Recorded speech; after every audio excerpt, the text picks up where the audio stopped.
ಪುಟ್ಟ ಸೂರಿರ್ಬೇಕು ಅಂತ ಆಸೆ ಪಡ್ತಾನೆ. ಸಾಲ ಸೂಲ ಮಾಡಿ ಮನೆ ಕಟ್ತಾನೆ. ಆದ್ರೆ ಅಸಲಿಗೆ ಮನೆ ಯಾಕೆ ಕಟ್ಟಬೇಕು? ಈ ಬಗ್ಗೆ ಇವತ್ತು ತಿಳ್ಕೊಳ್ಳೋಣ. ಈ ಕುರಿತು ತಿಳಿಸಿಕೊಡಲು ನಮ್ಮೊಂದಿಗಿದ್ದಾರೆ ಶ್ರೀಮಾನ್ ಶ್ರೀ ಪುರುಷೋತ್ತಮ್ ದೇಶಿಕ್ ಗುರೂಜಿ ಅವರು. ಬನ್ನಿ ಗುರುಗಳನ್ನ ಕಾರ್ಯಕ್ರಮಕ್ಕೆ ಸ್ವಾಗತಿಸೋಣ. ನಮಸ್ಕಾರ ಗುರೂಜಿ, ಕಾರ್ಯಕ್ರಮಕ್ಕೆ ಸ್ವಾಗತ. ನಮಸ್ಕಾರ ಗುರೂಜಿ, ಮೊದಲಿಗೆ ಈ ಮನೆ ಅನ್ನೋದು ಮನುಷ್ಯನಿಗೆ ಎಷ್ಟು ಮುಖ್ಯ, ಜೊತೆಗೆ ಮನೆಯನ್ನ ಯಾಕೆ ಕಟ್ಟಬೇಕು ಅಂತ. ಹರಿ ಶ್ರೀ ಗುರುಭ್ಯೋ ನಮಃ. ತಿಳ್ಕೊಂಡಾಗ ತುಂಬ ಸರಳ, ತಿಳ್ಕೊಳ್ಳೋದೇ ಇದ್ರೆ ದೊಡ್ಡ ದುರಂತ. ಮನೆ ಏನಕ್ಕೆ ಕಟ್ಟಬೇಕು ಅಂದರೆ ಈ ಮಕ್ಕಳಿಗೂ ಗೊತ್ತು, ವಾಸ ಮಾಡಕ್ಕೆ ಮನೆ ಕಟ್ಟಬೇಕು ಅಂತ ಎಲ್ರಿಗೂ ಗೊತ್ತಿದೆ ಅಂತ ಅನ್ಕೊಂಡಿದೀವಿ ಅಲ್ವಾ? ಹೌದು. ಆದರೆ ಅದಕ್ಕೆ ಮೀರಿ ಏನಾದ್ರು ಇರಬಹುದಾ ಅದನ್ನು ಹೇಳೋಣ. ಈ ರಹಸ್ಯಕ್ಕೆ ಕಾರಣಕರ್ತನಾಗಿರ್ತಕ್ಕಂತಹ ಶ್ರೀಮನ್ನಾರಾಯಣನ ಪಾದ ಕಮಲಗಳಿಗೆ ಕೋಟಿ ಕೋಟಿ ನಮನಗಳ ಅರ್ಪಣೆಯನ್ನು ಮಾಡಿ, ದಾನಕ್ಕೆ ಎಲ್ಲಾ ದಾನಗಳಿಗೂ ಮೀರಿರುವ ಒಂದು ದಾನ ಇದೆ, ಸಮಾಧಾನ. ಇದು ಮನೆಯಲ್ಲಿ ಇರಬೇಕು ಅಂತ ಬೇಡ ಅಂತೀವ? ಇರಬೇಕು. ಈ ಸಮಾಧಾನ ಮನೆಯಲ್ಲಿ ಇದೆಯಾ ನೋಡ್ಕೊಳ್ಳಿ. ಸಮಾಧಾನಕ್ಕೆ ಹಲವಾರು ಕಾರಣಗಳನ್ನ ನೀವು ಕೊಟ್ಕೋಬಹುದು. ಏನು, ನಂದೇನೋ ಸಾಲ ಇದೆ, ಏನೋ ಇದಿದೆ, ಅದಿದೆ, ಕಮಿಟ್ಮೆಂಟ್ ಇದೆ, ಇನ್ನೊಂದಿದೆ, ಈ ತರದ ವಿಚಾರಗಳು. ಇದೆಲ್ಲವೂ ನಡೀತಾ ಇರೋದು ಮನೆಯಿಂದ ನಡೀತಾ ಇರತಕ್ಕಂಥ ವಿಚಾರವನ್ನ ಗಮನಿಸ್ಕೊಂಡಾಗ ನಿಮ್ಗೆ ಸಮಾಧಾನ ಬರುತ್ತೆ. ಸೊ ಈ ಸಮಾಧಾನ ಸಿಗಬೇಕು. ಸಿಗ್ತಾ ಇದೆಯಾ ಪ್ರತಿಯೊಬ್ರು ಗಮನಿಸ್ಕೊಳ್ಳಿ, ಗೊತ್ತಾಗತ್ತೆ. ಅಂದ್ರೆ ಮನೆ ಕಟ್ಟಿರೋರೆಲ್ಲ ತಪ್ಪು ಅಂತ ಪ್ರಶ್ನೆ ಅಲ್ಲ. ಸಮಾಧಾನ ಮಕ್ಕಳಿಗಾಗಲಿ, ಗಂಡನ್ಗಾಗಲಿ, ಹೆಂಡತಿಗಾಗಲಿ ಬೇಕಾ ಬೇಡವಾ? ಬೇಕು. ಬೇಕು. ಹಾಗಿದ್ಮೇಲೆ ಯಾಕೆ ಆಗ್ತಾ ಇಲ್ಲ, ಯಾಕೆ ಸಿಗ್ತಾ ಇಲ್ಲ? ಇದು ನಾವು ಇವತ್ತು ತಿಳ್ಕೊಳ್ಬೇಕಾಗಿರ್ತಕ್ಕಂಥ ಅತಿ ಮುಖ್ಯವಾದ ವಿಚಾರ. ಅದಕ್ಕೆ ದೇವರು ನಾವು ಕೈ ಮುಗಿಬೇಕಾದ್ರೆ ಕಲ್ಲಿನಿಂದ ಮಾಡಿದಂತಹ ಲಿಂಗ ಪ್ರತಿಮೆ ಯಾವುದೇ ಆಗಲಿ ಕಲ್ಲಿಂದ ಮಾಡಿರ್ತಕ್ಕಂಥದ್ದು ಕೂಡ ಅಂತ ನಮ್ಗೆ ಗೊತ್ತಿರುತ್ತೆ, ಹೌದಾ? ಆದ್ರೆ ಈಗ ನಾವು ಭಗವಂತನನ್ನ ದೇವಾಲಯಕ್ಕೆ ಹೋಗಿ ನಿರ್ಮಾಣ ಮಾಡಿರ್ತಕ್ಕಂಥ ಭಗವಂತನ ಹತ್ರ ನಾವು ಕೇಳ್ತಾ ಇದ್ದೀವಿ, ನಮ್ಗೆ ನೆಮ್ಮದಿ ಕೊಡು, ಸಮಾಧಾನ ಕೊಡು, ಅಲ್ವಾ? ಈಗ ನಮ್ಮ ಮನೆಗೆ ಕಲ್ಲನ್ನ ಬಳಸಿದೀವ ಇಲ್ವಾ? ಪಾಯಕ್ಕೆ, ಕಟ್ಟಡಕ್ಕೆ ಕಲ್ಲು ಬಳಸಿದೀವ ಇಲ್ವಾ? ಈಗ ಆ ಕಲ್ಲಿನಿಂದಲೇ, ಅಂದ್ರೆ ಕ್ವಾಲಿಟಿ ಬೇರೆ ಇರಬಹುದು, ಕಲ್ಲೇ, ಅದು ಶಿಲೆ, ಇದು ಶಿಲೆ. ಅದನ್ನ ಶಿಲೆ ಅಂತಾರೆ, ಇದನ್ನ ಕಲ್ಲು ಅಂತಾರೆ. ಆಮೇಲೆ ತುಳಿಯೋ ಜಾಗದಲ್ಲಿ ಹಾಕೊಂಡ್ರೆ ಚಪ್ಪಡಿ ಅಂತಾರೆ, ಅಲ್ಲೇನಮ್ಮ? ಅದು ಮಿಸ್ ಹೊಡೆದು ಈಚೆ ಓಡ್ ಬರುತ್ತಲ್ಲ, ಅದನ್ನೆಲ್ಲ ಕಾಲ್ ತುಳಿ ಜಾಗಕ್ಕೆ ಹಾಕ್ತಾರೆ. ಅದು ಯಾವ್ದು ತಡ್ಕೊಂಡಿರುತ್ತೆ ಶಿಲೆ ಆಗತ್ತೆ. ಅಂತೂ ನಮ್ಮ ಮನೆಯ ಕಟ್ಟಡಕ್ಕೆ ಬಳಸುವ ಶಿಲೆಯಿಂದ ಸಮಾಧಾನ ಪಟ್ಕೊಳ್ತಕ್ಕಂತಹ ಸತ್ಯ ನಮ್ಗೆ ಗೊತ್ತಾದಾಗ ಮನೆ ಕಟ್ಟದ ಮೇಲೆ ಸಮಾಧಾನ ಇದ್ದೇ ಇರುತ್ತೆ. ಇಲ್ಲಿ ತಪ್ಪಾಗಿರೋದೇನು ಅಂದ್ರೆ, ನಮ್ಮ ಕಟ್ಟಡ ಪಾಯ ಅಂತ ನಾವು ಏನ್ ಹೇಳ್ತೀವೋ ಅದು ಭೂಮಿ ಮೇಲೆ ಚಿತ್ರೀಕರಣ ತರ ಕಾಣಿಸ್ಬೇಕು. ಸೈಜ್ಗಲ್ಲು ವಿವರ ಹೇಗಿದೆ, ಸೈಜ್ಗಲ್ಲು, ದಿಂಡ್ಗಲ್ಲು ಅಂತ, ಅದು ಹೇಗಿದೆ ಹಾಗೆ ಅದು ಒಳಪು ಮೂಡ್ತಕ್ಕಂಥ ರೀತಿಯಲ್ಲಿ. ಯಾಕೆಂದ್ರೆ ಇಡೀ ಮನೆಯನ್ನು ಹೊತ್ಕೊಂಡಿರ್ತಕ್ಕಂಥ ಆ ಒಂದು ಶಿಲೆ ಅದು ದೈವಕ್ಕೆ ಹತ್ರವಾದಂತ ಆಗಿರುತ್ತಬೇಕಾ ಇಲ್ವಾ? ಯೋಚನೆ ಮಾಡಮ್ಮ. ಹೌದು. ಈಗ ಸಾಮಾನ್ಯವಾಗಿ ನೋಡ್ಕೊಳ್ಳಿ, ಸುಮ್ಮನೆ ಕಾಮನ್ ಆಗಿ ಹೇಳೋಣ, ತಿಳ್ಕೊಳ್ಳೋಣ. ನೀವು ನಿಮ್ಮ ಮನೆಗಳಲ್ಲಿ ನಿಂತು ನೋಡಿ, ರೋಡಲ್ಲಿ ನಿಮ್ಮ ಮನೆಯಲ್ಲಿ ಪಾಯದ ಕಲ್ಲು ಕಾಣಿಸ್ತಾ ಇದೆಯಾ? ಇಲ್ಲ, ಮುಚ್ಚೋಗಿದೆ ಅಂತ ಎಲ್ರಿಗೂ ಹೇಳಕ್ಕಾಗಲ್ಲ. ಕೆಲವು ಮನೆ ಕಾಣಿಸ್ತಾ ಇದೆ. ಅದು ಆ ಶಿಲೆ ಯಾವ ಕಾರಣಕ್ಕೂ ಮನೆಯಲ್ಲಿ ಕಾಣಿಸುತ್ತೋ, ಒಂದು ಶಿಲೆ ಕಾಣಿಸುತ್ತಾ, ಎರಡು ಶಿಲೆ ಕಾಣಿಸುತ್ತಾ, ಮೂರು ಶಿಲೆ ಕಾಣಿಸುತ್ತಾ, ನಿಮ್ಮ ಅದೃಷ್ಟದ ಮೇಲೆ ನಿಂತಿರುತ್ತದು. ನವಗ್ರಹಗಳು ಅಂತ ನಾವೇನ್ ಹೇಳ್ತೀವಿ, 9 ನವಗ್ರಹಗಳು, ಅದರ ಸಂಖ್ಯೆ 18. ಒಂದು ಕಲ್ಲಿನ ಪ್ರಮಾಣ 6 ಇಂಚು, 3 ಕಲ್ಲಿಗೆ 18 ಇಂಚು, ಹೌದಾ? ಈ 1.5 ಅಡಿ ಎತ್ತರ, ಈ 3 ಕಲ್ಲಿನ ಎತ್ತರದಲ್ಲಿ ನವಗ್ರಹಗಳು ಕಟ್ಟಡದಲ್ಲೇ ಸೇರ್ತು. ಈಗ ದೇವಸ್ಥಾನಕ್ಕೆ ಹೋಗ್ಬೇಕಾ, ನಮ್ಮನೆಲ್ಲ ಕೈ ಮುಗಿಬೇಕಾ? ನಮ್ಮನೆಲ್ಲೇ ಕೈ ಮುಗಿಬೇಕು, ಅಲ್ವಾ? ಈ ಸರಳವಾದ ಸತ್ಯ ಕಟ್ಟಡ ಕಟ್ಟುವಾಗ ಎಷ್ಟು ಜನ ಗೊತ್ತು? 5 ಕಲ್ಲು ಕಟ್ಟಿದ್ರೆ ಅವನ್ ಕೋಟಿಪತಿ ಮನೆ ಅಂತ. 5 ಕಲ್ಲಿದ್ರೆ ಕೋಟಿಪತಿ ಮನೆ ಅಂದ್ರೆ 30 ಇಂಚ್ ಹೈಟ್ ಆಯ್ತು.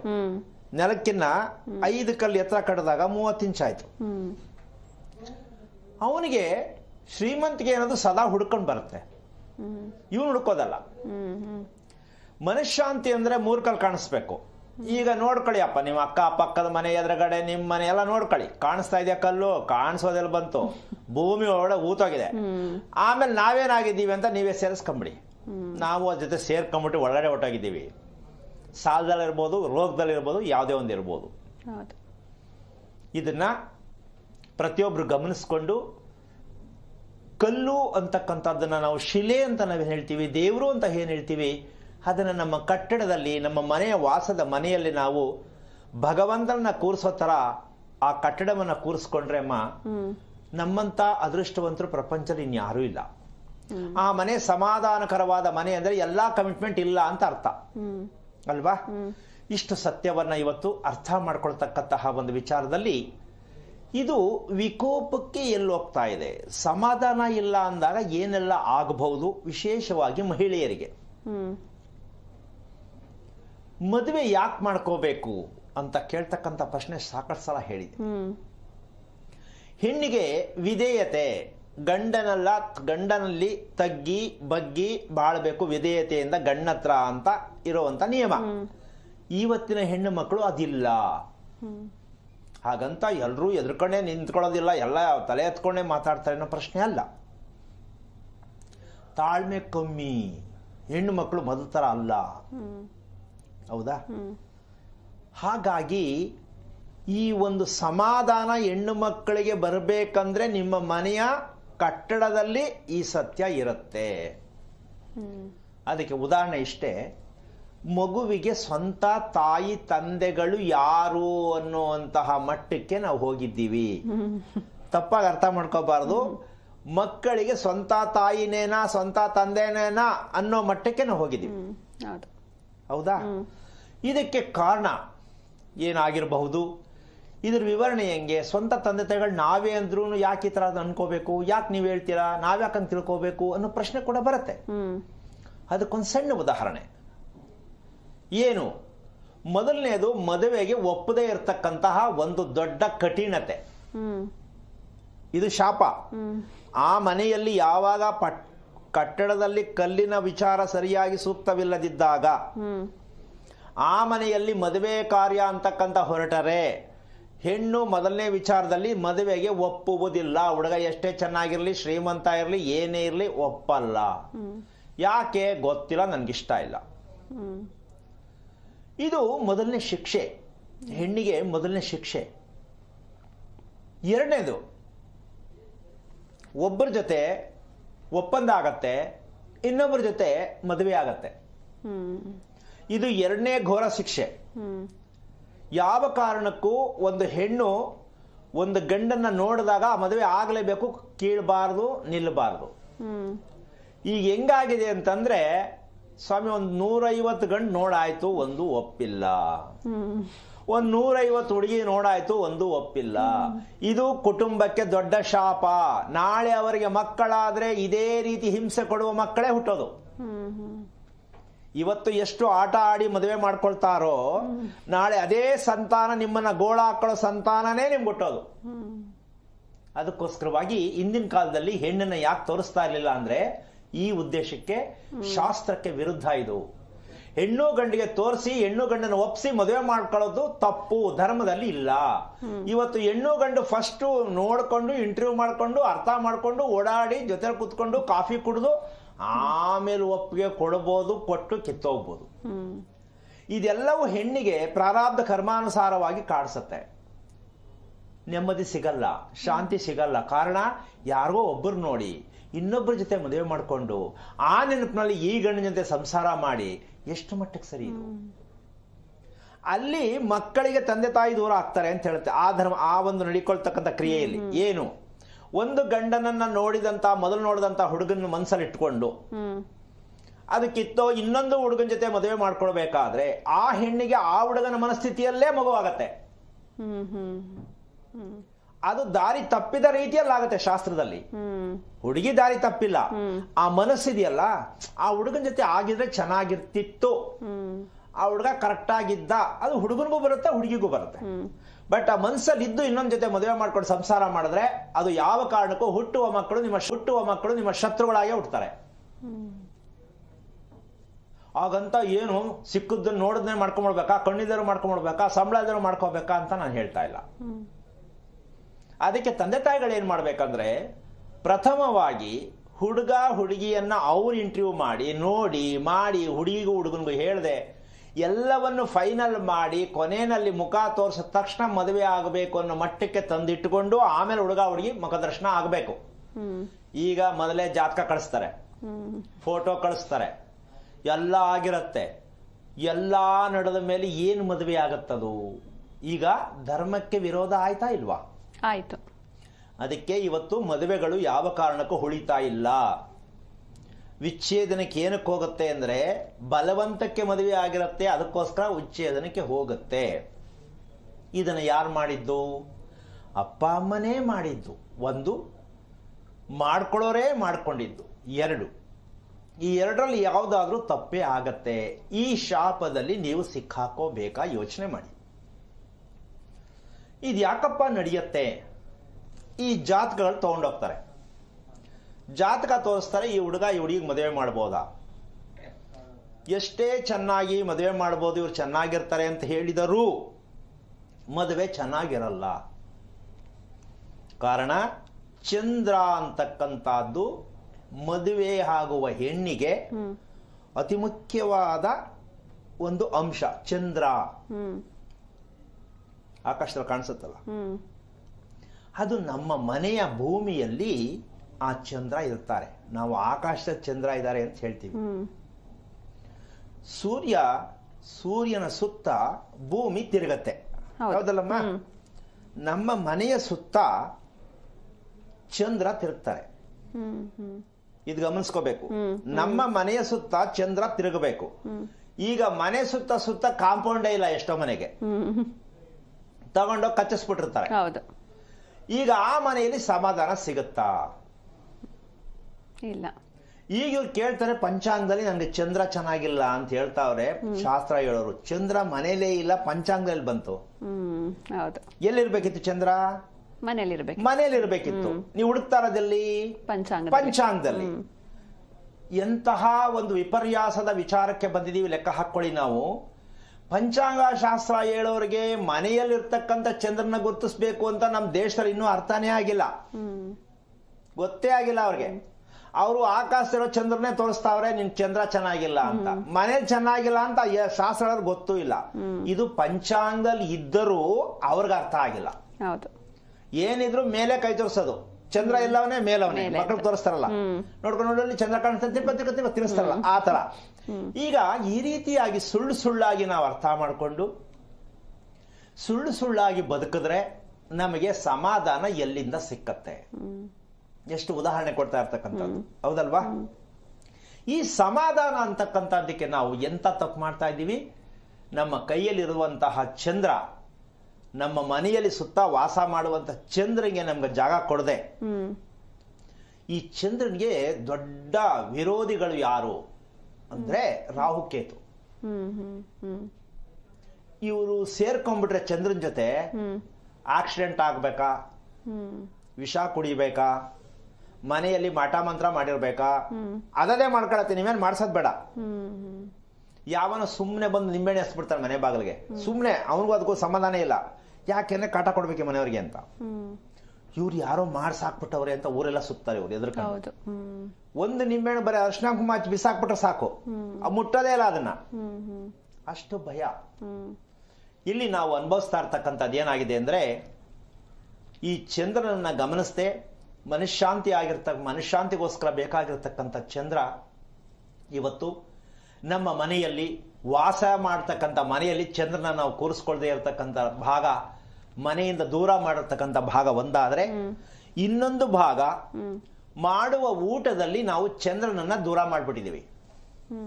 ಮಾಡುವ ಊಟದಲ್ಲಿ ನಾವು ಚಂದ್ರನನ್ನ ದೂರ ಮಾಡ್ಬಿಡ್ತೀವಿ.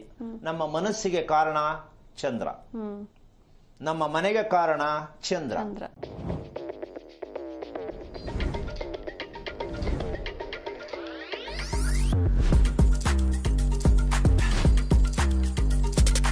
ಸ್ನ್ಯಾಕಿಂಗ್ ಬದಲು ನೋ ಚೀಟಿಂಗ್. ಏನಪ್ಪಾ ಅದು ಅಂದರೆ ನಮ್ಮ ಮಾಡುವ ಊಟದಲ್ಲಿ ಒಂದು ದೊಡ್ಡ ಅಪರಾಧ ಆಗ್ತಾ ಇದೆ. ಏನು? ಅನ್ನ ರುಚಿ ಮತ್ತು ಪಚನ ಎರಡಕ್ಕೂ ಔಷಧಿ. ನಾವು ಸೇವಿಸುವ ಅನ್ನ ರುಚಿ ಮತ್ತೆ ಪಚನಕ್ಕೆ ಔಷಧ, ಮೆಡಿಸಿನ್ ಆಗ್ಬೇಕದು.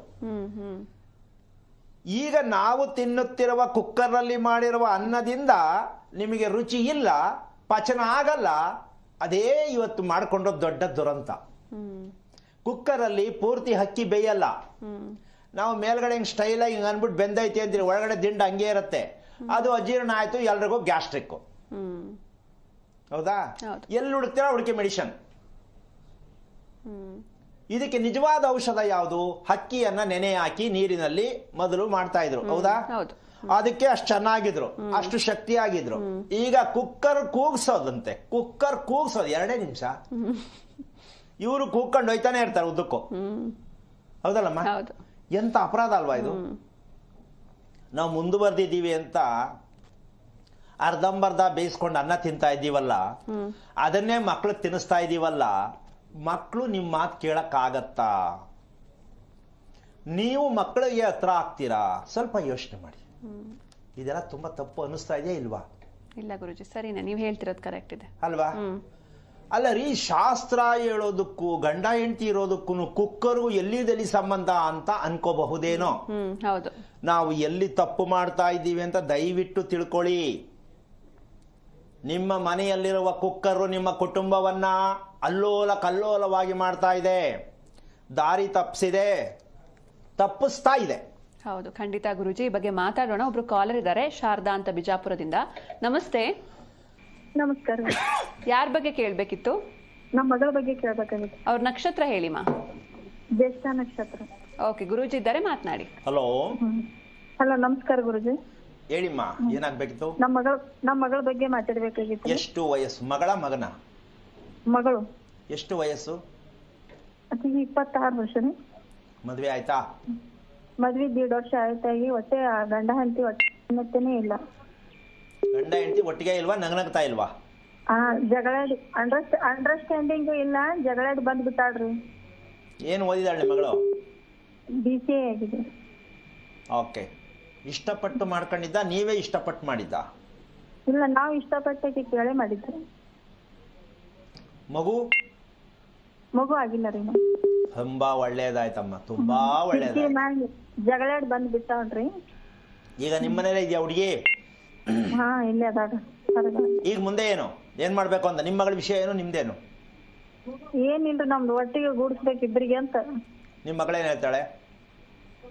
ಏನಿಲ್ಲ, ಬರೀ ಕಂಪ್ಲೇಂಟ್ ಅವ್ರದ ಹಂಗಂತಾರೆ ಹಿಂಗಂತಾರೆ. ನಿಮಿಷಮ್ಮ, ಗಂಡನ ಜೊತೆ ಮುಂದುವರಿತೀನಿ ಅಂತನ ಬೇಡ ಅಂತನ ಏನ್ ಹೇಳ್ತಾಳೆ? ಅವ್ರು ಬರ್ಲಿ, ನಾನ್ ತಕ್ಕ ನೋಡ್ತೀನಿ ಅಂತ. ಅಮ್ಮ ಏನ್ ಹೇಳಿ? ಇನ್ನೊಂದ್ಸಲ ಹೇಳು. ಅವ್ರು ಬರ್ಲಿ, ಅವ್ರ ತಂದೆ ತಾಯಿ ಬರ್ಲಿ, ಅವಾಗ ನನ್ ತಲೆಗೆ ಏನ್ ಬರುತ್ತೆ ನಾ ಹೇಳ್ತೀನಿ, ನನ್ಗೆ ಗೊತ್ತಿಲ್ಲ ಅಂತ. ಅವ್ರು ಬರೋರ್ಗು ಹೋಗಲ್ಲ ಅಂತನಾ? ಅವ್ರು ಬರ್ಲಿ, ಅವ್ರು ಬಂದ್ ನನ್ ತಕ್ಕ ಮಾತಾಡ್ಲಿ, ಅವ್ರು ಮಾತಾಡಿದ್ಮೇಲೆ ನಾ ಮುಂದೆ ನೋಡ್ತೀನಿ ಅಂತ. ಈಗ ನಿಮ್ಮನೆ ಎಷ್ಟು ವರ್ಷದ್ದು? ನಮ್ಮನೆ ಈಗ 10 ವರ್ಷ ಕಟ್ಸಿದೆ. ಯಾರು ಕಟ್ಸಿದ್ದು? ನಾವೇ ಕಟ್ಸಿದ್ದೆ. ನಿಮ್ ಯಜಮಾನ್ ಏನ್ ಕೆಲಸ ಮಾಡೋದು? ನಮ್ಮನೆ ಏನಿಲ್ರಿ, ಹೊಲ ಮನೆ ನೋಡ್ಕೊಳ್ಳೋದು. ಓಕೆ. ನಿಮ್ಮ ಯಜಮಾನ್ರಿಗೆ ಸ್ನಾನ ಮಾಡಕ್ಕೆ ಇಷ್ಟನಾ ಕಷ್ಟನಾ? ಇಷ್ಟ ರೀ. ಏನಿಲ್ರಿ. ಎಷ್ಟೊತ್ತಿಗೆ ಮಾಡ್ತಾರೆ ಸ್ನಾನ? ಬೆಳಗ್ಗೆ. ಎಷ್ಟೊತ್ತಿಗೆ? 8, 9. ನೀನ್ ಎಷ್ಟೊತ್ತಿಗೆ ಮಾಡ್ತೀಮ್ಮ? ನಾವ್ ಏನ್ ಟೈಮಿಂಗ್ ಇಲ್ರಿ. ಒಮ್ಮೆ 7ಕ್ಕೆ ಮಾಡ್ತೀವಿ, ಒಮ್ಮೆ 8ಕ್ಕ, ಒಮ್ಮೆ 9ಕ್ಕ. ಯಾವಾಗ ಅನುಕೂಲ ಆಗತ್ತಾಗ ಮಾಡ್ತೀಯ? ಹಾ. ಮನೆಯಲ್ಲಿ ದೀಪ ಹಚ್ಚೋದು ಯಾರು? ದೀಪ ನಾನೇ ಹಚ್ತೇನ್ರಿ. ನಾವು ಹಬ್ಬ ಹುಣ್ಣಿ ಪೂಜಾ ಪುನಸ್ಕಾರ ಇದ್ದಾಗ ಬೆಳಗ್ಗೆ ಜಲ್ದಿ ಎದ್ದು ಮಾಡ್ತೀವಿ. ದಿನಾಲು ಏನದ ಒಂದ್ ಸ್ವಲ್ಪ ಹೆಚ್ಚಕಮ್ಮ ಟೈಮ್ ಆಗುತ್ತೆ ರೀ. ಒಂದ್ ಕೆಲಸ ಮಾಡಮ್ಮ, ಒಂದ್ ವಾರಕ್ಕೆ ಒಂದ್ಸಲ ಸ್ಟಾರ್ ಹೋಟೆಲ್ ಊಟ ಮಾಡ್ಕೊ ಬಂದ್ಬಿಡು. ದಿನ ಊಟ ಮಾಡ್ಬೇಡ, ಸ್ಟಾರ್ ಹೋಟೆಲ್ ಹೋಗ್ಬಿಟ್ಟು ಚೆನ್ನಾಗಿ ಏನ್ ಬೇಕೆಲ್ಲ ತಿನ್ಕೊಂಡ್ ಬಂದ್ಬಿಡು. ಏನಮ್ಮ, ಈ ತರ ಮಾಡಿ ಮಕ್ಕಳನ್ನ ಎತ್ಕೊಂಡು ಮಕ್ಕಳಿಗೆ ಜೀವನ ಎಲ್ಲಿ ಸಿಗತ್ತಮ್ಮ? ಗಂಡ ಹೆಂಡತಿ ಸ್ನಾನ ಮಾಡೋದೇ ಯಾವಾಗ ಪುರುಸ ಸಿಗುತ್ತೆ ಮಾಡ್ಕೊಂಡು ಮಗು ಮಾಡ್ಕೊಂಡು. ಜ್ಯೇಷ್ಠ ನಕ್ಷತ್ರದ ಮಗು ಏನಕ್ಕೆ ಬರುತ್ತೆ ಗೊತ್ತಾ?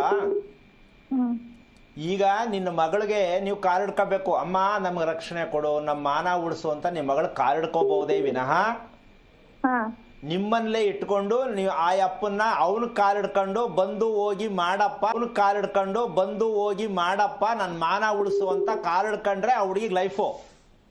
ಹಾ ನ್ಯಾಯ ಪಂಚಾಯತಿ ಸ್ಟೇಷನ್ ಅಂದ್ರೆ ನಿಮ್ಮ ಮಗಳಿಗೆ ಮದುವೆನೂ ಇಲ್ಲ, ಇನ್ನೊಂದು ಮದುವೆ ಇಲ್ಲ, ಇನ್ನೊಂದು ಮದುವೆ ಇಲ್ಲ, ಈಗಲೂ ಮದುವೆ ಇರಲಿಲ್ಲ, ಮದುವೆ ಮಾಡಿದ್ರ ತಪ್ಪ್ಯಾರ್ದು?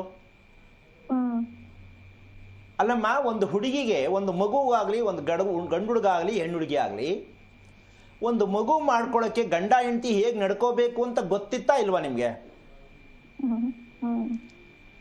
ಗೊತ್ತಿತ್ತಾ ಇಲ್ವಮ್ಮ? ನಮ್ಮ ಎಲ್ಲ ಸಣ್ಣ ವಯಸ್ಸಾಗ ಮದ್ವಿ ಮಾಡ್ಯಾರ ಗುರುಜಿ. ಅಮ್ಮ ಒಂದ್ ನಿಮಿಷ, ನೀನು ತಪ್ಪು ಮಾಡಿದ್ಯಾ ಅಂತಲ್ಲ, ಎಲ್ರಿಗೂ ಗೊತ್ತಾಗ್ಲಿ ಅಂತ. Yeah, tell me, Karan, what?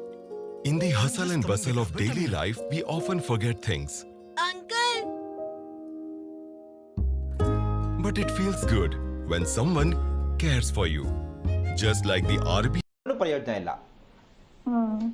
ನೀನ್ ಮಾಡ್ಬೇಕಾದ ಕೆಲಸ ಇಷ್ಟೇ. ಫಸ್ಟ್ ಏನ್ ಮಾಡ್ಬೇಕು ಗೊತ್ತಾ?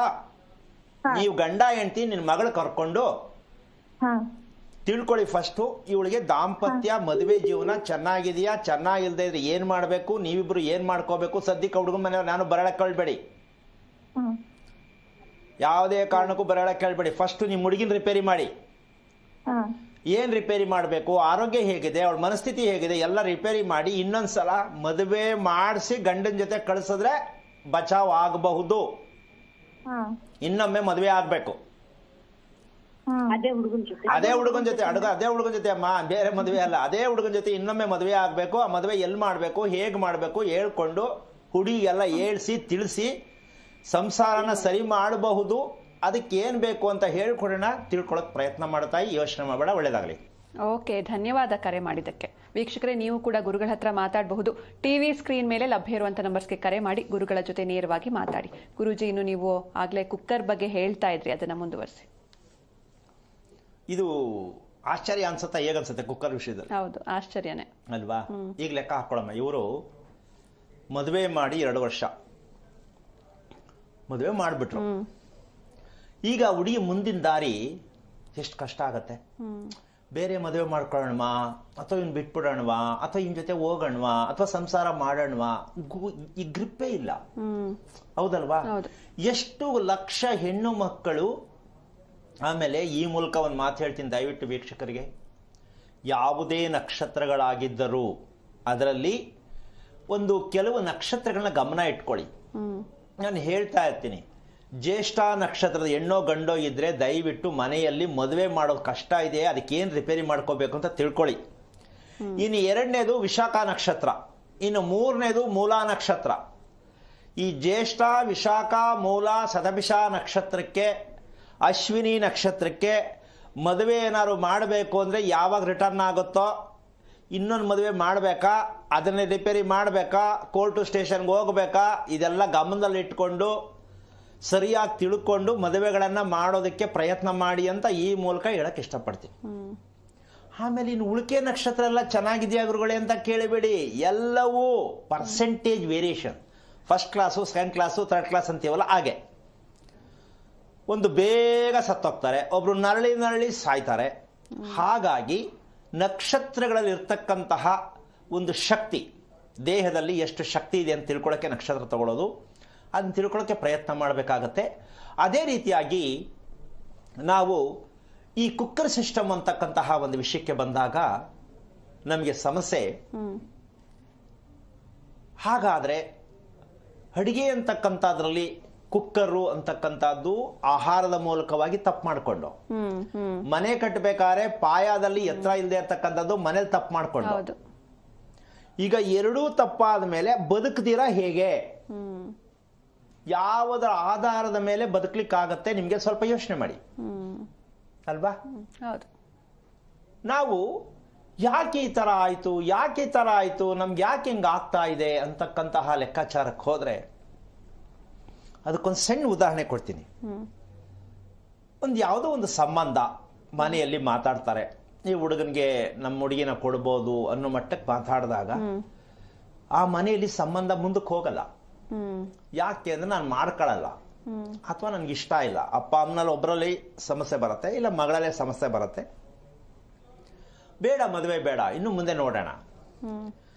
ಇದು ಎಂಥ ದುರಂತ ಅಂದರೆ ಅದು ಚೆನ್ನಾಗಿದೆಯೋ ಚೆನ್ನಾಗಿಲ್ವೋ, ಸರಿನೋ, ಮಾಡ್ಕೊಳ್ಳೋದೋ ಬೇಡವೋ, ಈ ರೀತಿಯಾದ ಮನಸ್ತಾಪಗಳು, ಮನಸ್ಸಿಗೆ ಬೇಜಾರಾಗ್ತಕ್ಕಂಥ ಸನ್ನಿವೇಶ ಏನಕ್ಕೆ ಬರುತ್ತೆ ಅಂದರೆ ಆಹಾರದಲ್ಲಿ ಇರ್ತಕ್ಕಂತಹ ಒಂದು ವಿಚಾರವನ್ನ ನಾವು ಗಮನಿಸ್ಕೊಳ್ಳೋದಕ್ಕೆ ಹೋಗೋದೇ ಇಲ್ಲ.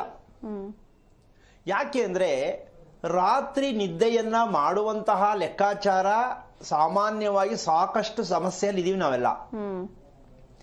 ಇದಕ್ಕೆ ಹೇಗೆ ಕಂಡುಹಿಡಿತೀರಾ ನೀವು ಅಂದ್ರೆ, ಕೋಪ ಅಂತಕ್ಕಂಥದ್ದು ಯಾರಿಗೆ ಇರಲ್ಲಮ್ಮ? ಎಲ್ರಿಗೂ ಇರುತ್ತೆ. ಈ ಕೋಪ ಅಂತಕ್ಕಂಥದ್ದು ಏನಕ್ಕೆ ಬರುತ್ತೆ? ಇದಕ್ಕೆ ಇದು ಒಂದು ಕಾಯಿಲೆ ಅಂತ ನಾವಿನ್ನೂ ಗುರ್ತಾಕಿಲ್ಲ. ಅದಕ್ಕೆ ಬೇರೆದಕ್ಕೆಲ್ಲ ಹೆಸರು ಕೊಟ್ಟಿದ್ದೀವಿ. ಕೋಪ ಅನ್ನೋದು ಒಂದು ಕಾಯಿಲೆ ಅಂತ ನಾವಿನ್ನೂ ತೀರ್ಮಾನ ಮಾಡಿಲ್ಲ. ಅದು ಮಾಮೂಲಿ ಬಿಡ್ರಿ, ಮನುಷ್ಯ ಅಂದ್ಮೇಲೆ ಕೋಪ ಇರಲ್ವಾ? ಅದರಲ್ಲಿ ಒಂದು ಕ್ಷಣದಲ್ಲಿ ಬೇಜಾರಾದಾಗ ಕೋಪ ಮಾಡ್ಕೊಳ್ಳೋದು ಸಹಜ. ಒಂದು ಕ್ಷಣದಲ್ಲಿ ತಪ್ಪಾಗಿದೆ, ಮಾತಾಡಿದ್ರು ಆ ಕ್ಷಣದಲ್ಲಿ ಕೋಪ ಮಾಡ್ಕೊಳ್ಳೋದು ಓಕೆ. ಇನ್ ಕೆಲವರು ಗಂಟೆಗಟ್ಲೆ ಕೋಪ ಮಾಡ್ಕೊಂಡಿರ್ತಾರೆ, ಇನ್ ಕೆಲವರು ದಿನಗಟ್ಲೆ ಮಾಡ್ಕೊಳ್ತಿರ್ತಾರೆ, ಇನ್ ಕೆಲವರು ಜೀವನ ಪರ್ಯಂತ ಬರೀ ಕೋಪನೇ. ಮಾತಾಡ್ಸಿದ್ರೆ ಕೋಪ, ಮಾತಾಡಿದ್ರೆ ಕೋಪ. ಈ ಕೋಪಗಳಲ್ಲಿ ಎಷ್ಟೊಂದು ವಿಧ ಇದೆ. ಈ ಕೋಪ ಇವತ್ತೊಂದು ಸಣ್ಣ ಮಗುಗೆ ಏನಾದ್ರು ಕೊಟ್ಬಿಟ್ಟು ಕಿತ್ಕೊಂಡ್ರೆ ಅಳುತ್ತದು, ಅದಕ್ಕೂ ಕೋಪ. ಅಂದ್ರೆ ನಮ್ಮ ದೇಶದಲ್ಲಿ ನಾವು ನಿಜಕ್ಕೂ ಮಾಡಬೇಕಾಗಿರೋ ಕೆಲಸ ಏನು ಅಂದ್ರೆ ಸಮಾಧಾನ, ಶಾಂತಿ. ಹೇಳ್ತೀವಿ ಬಾಯ್ಲಿ, ಪುಸ್ತಕದಲ್ಲಿ ಓದ್ತೀವಿ, ಆದ್ರೆ ಮಗುಗೂ ಸಮಾಧಾನ ಇಲ್ಲ, ನಮಗೂ ಸಮಾಧಾನ ಇಲ್ಲ ಅಲ್ವಾ? ಸಮಾಧಾನ ಏನಕ್ಕೆ ಸಿಗ್ತಾ ಇಲ್ಲ ಅಂತ ಯಾಕೆ ಯಾರು ಯೋಚನೆ ಮಾಡ್ತಾ ಇಲ್ಲ ಅನ್ನೋದೇ ನನ್ನ ಒಂದು ಪ್ರಶ್ನೆ. ಇದು ಬೇಕು ಅಂತ ಬೇಡ ಅಂತೀವಿ. ಹಾಗಿದ್ಮೇಲೆ ಬೇಕು ಅಂದ ಮೇಲೆ ಯಾಕೆ ಸಮಾಧಾನ ತಗೊಳಕ್ ನಾವು ಪ್ರಯತ್ನ ಮಾಡ್ತಾ ಇಲ್ಲ ಅಂತಕ್ಕಂಥ ವಿಚಾರವನ್ನ ಇವತ್ತು ನಿಮ್ಮ ಮುಂದೆ ಇಟ್ಟಿದ್ದೀನಿ. ನಾವು ತಗೊಳ್ತಕ್ಕಂಥ ಮಾಡ್ತಾ ಇರ್ತಕ್ಕಂಥ ಅನ್ನ ಮಾಡ್ತಾ ಇರ್ತಕ್ಕಂಥ ಕುಕ್ಕರ್, ಈ ಕುಕ್ಕರು ಸಿಲಿಂಡರು ಕುಕ್ಕರು ನಮ್ಮ ಜೀವನ ಅಧೋಮಯ ಆಗೋಗ್ತಾ ಇದೆ. ಹಂಗಂತ ಇವಾಗ ಸೌದೆ ಒಲೆ ಕಡಿಸಿ ಅಂತ ನಾನು ಹೇಳ್ತಾ ಇಲ್ಲ. ನಾವು ಯಾವ ಮಟ್ಟ ತಗಲಾಕೋತಾ ಇದ್ದೀವಿ ಅಂತ ಸ್ವಲ್ಪ ಯೋಚನೆ ಮಾಡಿ ಅಂತ ಅಷ್ಟೇ ಹೇಳ್ತಾ ಇರ್ತಕ್ಕಂಥದ್ದು. ಅದರಲ್ಲೂ ಇನ್ನೂ ಕಾಲಾವಕಾಶ. ನಾನು ಫಸ್ಟ್ ಆಪ್ಷನ್ ಹೇಳ್ತೀನಿ, ಯಾರೋ ಮನೆ ಕಟ್ಸಕ್ ತಮ್ಮ ಹತ್ರ ಬಂದ್ರೆ ಆದಷ್ಟು ಎಂಚಿನ ಮನೆ ಕಟ್ಸಿ. ನಂಬರ್ 1, ನಿಧಾನ ಆದ್ರೂ ಪರವಾಗಿಲ್ಲ, ಎಂಚಿನ ಮನೆ. ಮೇಲ್ ಹತ್ತದ್ ಬೇಡ, ಕೆಳಗಡೆ ಆಕಾಶದಲ್ಲಿ ಹತ್ತದ್ ಬೇಡ, ಕೆಳಗಡೆನೆ ಇರಿ. ಒಳ್ಳೆ ಆರೋಗ್ಯದಾಯಕವಾದ ಮನೆಯನ್ನ ನಾನು ಹೇಳ್ಕೊಡ್ತೀನಿ, ಕಟ್ಸಿ. ಮೊದಲನೇ ಆಪ್ಷನ್. ಎರಡನೇದು, ಸೌದೆ ಇದ್ರೆ ಸೌದೆಯನ್ನ ಬಳಸಿ ಸ್ನಾನ ಮಾಡಿ ಅಡಿಗೆ ಮಾಡಿ. ಇದನ್ನೆಲ್ಲ ಆರೋಗ್ಯ ಅಡ್ವಾನ್ಸ್ ಆಗಿ ಈಗಿಂದ ಸರಿ ಮಾಡಿದ್ರೆ ಇನ್ನೊಂದು 10 ವರ್ಷಕ್ಕೆ ಸ್ವಲ್ಪ ನಮ್ಮ ಕರ್ನಾಟಕ ಒಂದು ಹಂತಕ್ಕೆ ಬರಲಿ ಅಂತ ನನ್ನ ಉದ್ದೇಶ. ಅದೆಷ್ಟು ಜನ ಬಳಸ್ಕೊತಾರೋ ಬಿಡ್ತಿರೋ ಅಲ್ಲ, ನಮ್ಮ ಬೆಂಗಳೂರು ಸಿಟಿಯಲ್ಲಿ ಮಾಡಕ್ಕಾಗಲ್ಲ. ಮನಸ್ಸು ಮಾಡಿದ್ರೆ ಮಾಡಬಹುದು, ನಾವು ಮನಸ್ಸು ಮಾಡಲ್ಲ. ಅಯ್ಯೋ ಎಲ್ಲ ಆಡ್ಕೋತಾರೆ ಜನ, ಬಂದು ಮಜಾಕ್ ನೋಡ್ಬೇಕು, ಫಸ್ಟ್ ಗ್ರಾನೈಟ್ ನೋಡ್ಬೇಕು ಮನೆಗೆ ಅಲ್ವಾ? ಈ ಗ್ರಾನೈಟು ಎಂತ ಕಾಯಿಲೆಯನ್ನ ಕೊಡುತ್ತೆ ಮನೇಲಿರೋರಿಗೆ ಅಂತಕ್ಕಂಥದ್ದು ಜನಕ್ಕೆ ತೋರಿಸ್ಕೊಳ್ಳೋಕ್ಕೋಸ್ಕರ ಗ್ರಾನೈಟ್ ಆಗ್ತಾ ಇದೆಯೋ ಹೊರತು ನಿಜವಾಗಿಯೂ ನೆಲ ಹಾಸು ಅಂತ ಹೇಳಿದ್ರೆ ರೆಡ್ ಆಕ್ಸೈಡ್ ಅಂತದ್ದೇ ಅದ್ರ ಅದ್ಭುತವಾದಂತ ವಿಚಾರ. ರೆಡ್ ಆಕ್ಸೈಡ್ ಅಂತ ಗೊತ್ತಾಗುತ್ತಲ್ಲ, ಸಿಮೆಂಟ್, ಅದು ಬೇಡ. ಆಂಧ್ರ ಟೈಲ್ಸ್ ಇದ್ದೇ ಇದೆ, ಹಾಕೋಬೋದಲ್ಲ, ಅದ್ಭುತವಾಗಿರುತ್ತೆ. ಸೊ ಅದೊಂದ್ಸಲ ನಾನು ಇಲ್ಲಿ ಮಾಧ್ಯಮಕ್ಕೆ ತೋರಿಸ್ತೆ, ಎಷ್ಟು ಡಿಸೈನ್ ಮಾಡಿ ಹಾಕ್ಸಿದ್ದು. 1-2-3 ತಿಂಗಳು ಟೈಮ್ ತಗೊಳುತ್ತೆ, ಮಾಡಿಸಿ, ಫಸ್ಟ್ ಕ್ಲಾಸ್ ಆಗಿರುತ್ತೆ. ಮನೆ ನೋಡಕ್ಕೂ ಒಂದು ಖುಷಿ. ಆದ್ರೆ ನಾವು ಗ್ರಾನೈಟ್ ಕಾಸ್ಟ್ಲಿ ಕೊಟ್ಟು ಜನಕ್ಕೆ ತೋರಿಸ್ಕೊಳಕ್ ಮಾಡ್ತಾ ಇರ್ತಕ್ಕಂಥ ಮನೆ ನಮ್ಮ ಮನೆಯಲ್ಲಿ ನೆಮ್ಮದಿಯನ್ನ ಹಾಳು ಮಾಡಿ, ನಿದ್ದೆಯನ್ನ ಹಾಳು ಮಾಡಿ. ಎಲ್ಲಮ್ಮ ಮಲಕೊಳಕ್ ನಿದ್ದೆ ಬರುತ್ತೆ, ಅದರಲ್ಲೂ ಈ ಕೋಲ್ಡ್ ಇರ್ತಕ್ಕಂಥ ಲೆಕ್ಕಾಚಾರಕ್ಕೆ ಗ್ರಾನೈಟ್ ಹಾಕಿರೋದು. ಕಾಲರ್ ಇದ್ದಾರೆ ನಿಶಾ ಅಂತ ಗದಗಿಂದ. ನಮಸ್ತೆ. ನಮಸ್ತೆ ಮ್ಯಾಮ್. ಯಾರ ಬಗ್ಗೆ ಕೇಳಬೇಕಿತ್ತು ಮ್ಯಾಮ್? ಸ್ವಲ್ಪ ಮನೆ ಬಗ್ಗೆ ಕೇಳಬೇಕಿತ್ತು ಮ್ಯಾಮ್. ಓಕೆ, ಗುರೂಜಿ ಇದ್ದಾರೆ, ಮಾತನಾಡಿ ಮಾ. ಹಲೋ, ನಮಸ್ಕಾರಗಳು ಗುರುಗಳೇ. ನಾರಾಯಣ, ಹೇಳಮ್ಮ. ಇವಾಗ ಹೆಂಗಾಗಿದೆ ಅಂದ್ರೆ, ನಮ್ದು ಒಂದ್ ಮನೆ ಇದೆ ಗುರುಗಳೇ. ಆ ಮನೆಯೊಳಗೆ ನಾವ್ ಇದ್ದು 10 ವರ್ಷ ಆಯ್ತು ಗುರುಗಳೇ. ಮನೆಯಲ್ಲಿ ಯಾವ್ದೇ ಕಾರಣದ ಶುಭ ಕಾರ್ಯಗಳು ನಡೀತಿಲ್ಲ ಗುರುಗಳೇ. ಸ್ವಲ್ಪ ನೆಮ್ಮದಿ ಅನ್ನೋದಿಲ್ಲ ರೀ. ಮನೆಯೊಳಗೆ ಯಾವ ಕೆಲಸ ಯಶಸ್ಸು ಅನ್ನೋದು ಆಗ್ತಿಲ್ಲ ಗುರುಗಳೇ. ಯಾರು ಕಟ್ಸಿದ್ದು? ಅಪ್ಪಾಜಿ ಕಟ್ಸಿದ್ದು ಗುರುಗಳೇ. ನಮ್ಮಪ್ಪ ಏನ್ ಮಾಡ್ತಾರಪ್ಪ? ಅಪ್ಪ ಕೂಲಿ ಕೆಲಸ ಮಾಡ್ತಾರೆ ಗುರುಗಳೇ. ಓಕೆ, ಸೈಟ್ ಅಳತೆ ಗೊತ್ತಾ? ಎಷ್ಟು ಅಳತೆ ಅಂತ? ಹಾ ಗೊತ್ತು ಗುರುಗಳೇ. ಹೇಳು. ಉದ್ದಕ್ಕೆ 20 ಇದೆ ಗುರುಗಳೇ, ಅಗಲಕ್ಕೆ 30 ಇದೆ ಗುರುಗಳೇ. ದಿಕ್ಕು ಹೇಳಮ್ಮ, ಯಾವ ದಿಕ್ಕಿಗೆ ಜಾಸ್ತಿ ಇರೋದು, ಯಾವ ದಿಕ್ಕು ಕಮ್ಮಿ ಇದೆ? ನಮ್ದು ಉತ್ತರ ದಿಕ್ಕಿಗೆ ಜಾಸ್ತಿ ಇದೆ ಗುರುಗಳೇ. ಉತ್ತರ ದಕ್ಷಿಣ ಜಾಸ್ತಿ ಇದೆ. ಹಾ ಗುರುಗಳೇ. ಎಷ್ಟು? 30 ಇದೆ ಗುರುಗಳೇ. ಪೂರ್ವ ಪಶ್ಚಿಮ? ಅದು 20 ಇದೆ ಗುರುಗಳೇ. ಓಕೆ. ಏನದು ಗೌರ್ಮೆಂಟಿಂದ ಕೊಟ್ಟಿದ್ದ, ನೀವೇ ತಗೊಂಡಿದ್ದ? ಇದು ಗೌರ್ಮೆಂಟ್ ಇಂದ ಬಂದಿದ್ದು ಗುರುಗಳೇ. ಇದು ಈಗ ಮನೆ ಬಿಟ್ಬಿಟ್ರಾ? ಇಲ್ಲ ಗುರುಗಳೇ, ಇದೇ ಮನೆಯಲ್ಲಿ ಇದ್ವಿ. ಆದ್ರೆ ಯಾವ್ದು ಕೆಲಸ ಆಗ್ತಿಲ್ಲ ಗುರುಗಳೇ. ಮನೆ ಒಳಗೆ ಯಾವುದೇ ಮದ್ವೆ ಕಾರ್ಯಗಳು ನಡೀತಿಲ್ಲ, ಶುಭ ಕಾರ್ಯಗಳು ನಡೀತಿಲ್ಲ. ಮನೆ ಒಳಗೆ ಯಾವ್ದೋ ಒಂದು ಖುಷಿ ವಿಚಾರನೇ ನಡೆಯೋದಿಲ್ಲ ಗುರುಗಳೇ. ಯಾವಾಗ ನೋಡಿದ್ರು ಬರೀ ಬೇಜಾರು, ನೆಮ್ಮದಿನೇ ಇರಲ್ಲ ಗುರುಗಳೇ. ಓಕೆ, ಆಯ್ತು. ಹಾವಾರು ಬಂದಿತ್ತ ಹೋಗ್ಲಿ ನಿಮ್ ಮಾತಾಡ್ಸಕ್ಕೆ? ಆ ಗುರುಗಳೇ, ಹಾವು ಬಂದಿತ್ತ ಮಾತಾಡ್ಸಕ್ ನಿಮ್ಮನ್ನ ಅಂದೆ? ಹೌದು ಗುರುಗಳೇ, ಎಷ್ಟೋ ಸರಿ ಬಂದಿದೆ ಗುರು. ಅಲ್ಲ, ಅದಕ್ಕೆ ನೀವು ಮನೆ ಕಟ್ಟಿರೋದು. ಹಾವು ವಾಸ ಮಾಡಕ್ಕೆ ಮನೆ ಕಟ್ಟಿದ್ರೆ ಹಾವು ಬರ್ದೆ ಇನ್ನಾರ ಬರ್ತಾರೆ ಅಲ್ವಾ? ಯಾರು ಬರ್ದೇ ಬಿಟ್ರು ಏನೇ ಆದ್ರೂ ಹಾವು ಪದೇ ಪದೇ ಬರ್ತಾ ಇರ್ತದೆ. ಮೂರ್ಖರ ಏನಕ್ಕೆ ಕಟ್ಟಿದ್ರಿ, ನನಗ್ ಬಿಟ್ಬಿಟ್ಟು ಆಚೆಗೆ ಹೋಗಿ ಮನೆನ ನಾನು ಸೇರ್ಕೊಳ್ತೀನಿ ಅಂತ ಬರ್ತಾ ಇದೆ. ಇವರು ಬಿಡಂಗಿಲ್ಲ, ಅದ್ ಬಂದು ಸೇರಂಗಿಲ್ಲ. ಇದು ಪರಿಹಾರ ಏನು ಗುರುಗಳೇ? ಅದೇ ಪರಿಹಾರ ಏನಿಲ್ಲ, ಹಾವು ಬಂದು ಹೊರಗಡೆ ಸೇರ್ಕೋಬೇಕು, ನೀವು ಹೊರಗಡೆ ನಿಂತ್ಕೋಬೇಕು, ಅಷ್ಟೇ ಪರಿಹಾರ. ಅಲ್ಲಮ್ಮ, ಮನೆ ಕಟ್ಟುವಾಗ ಜ್ಞಾನ ಇರಬೇಕಿತ್ತು. ಗೌರ್ಮೆಂಟ್ನವ್ರು ಕೊಟ್ಬಿಡ್ತಾರೆ ಇಷ್ಟಾಗಲ್ಲ ಸೂರು ಅಂತ. ಏನ್ ಸೂರು? ನಾವು ಕಟ್ಕೊಂಡ್ರು ಅಷ್ಟೇ, ಗೌರ್ಮೆಂಟ್ನವ್ರು ಕೊಟ್ಟರು ಅಷ್ಟೇ. ಭಗವಂತ ತಲೆಯಲ್ಲಿ ಮುಂಭಾಗದಲ್ಲಿ ಕಣ್ಣು ಕಿವಿ ಇಟ್ಟಿದ್ದಾನೆ, ಹಿಂಭಾಗ ತಲೆ ಇಟ್ಟಿದ್ದಾನೆ, ಹೌದಲ್ಲಮ್ಮ? ಈಗ ನಾವು ಅದನ್ನ ಹಿಂದಕ್ಕೆ ಮುಂದಕ್ಕೆ ಮಾಡ್ಕೊಂಡ್ರೆ ತಪ್ಪ್ಯಾರ್ದು? ಪರಿಹಾರ ಏನ್ ಮಾಡೋದ ಮೇಲೆ?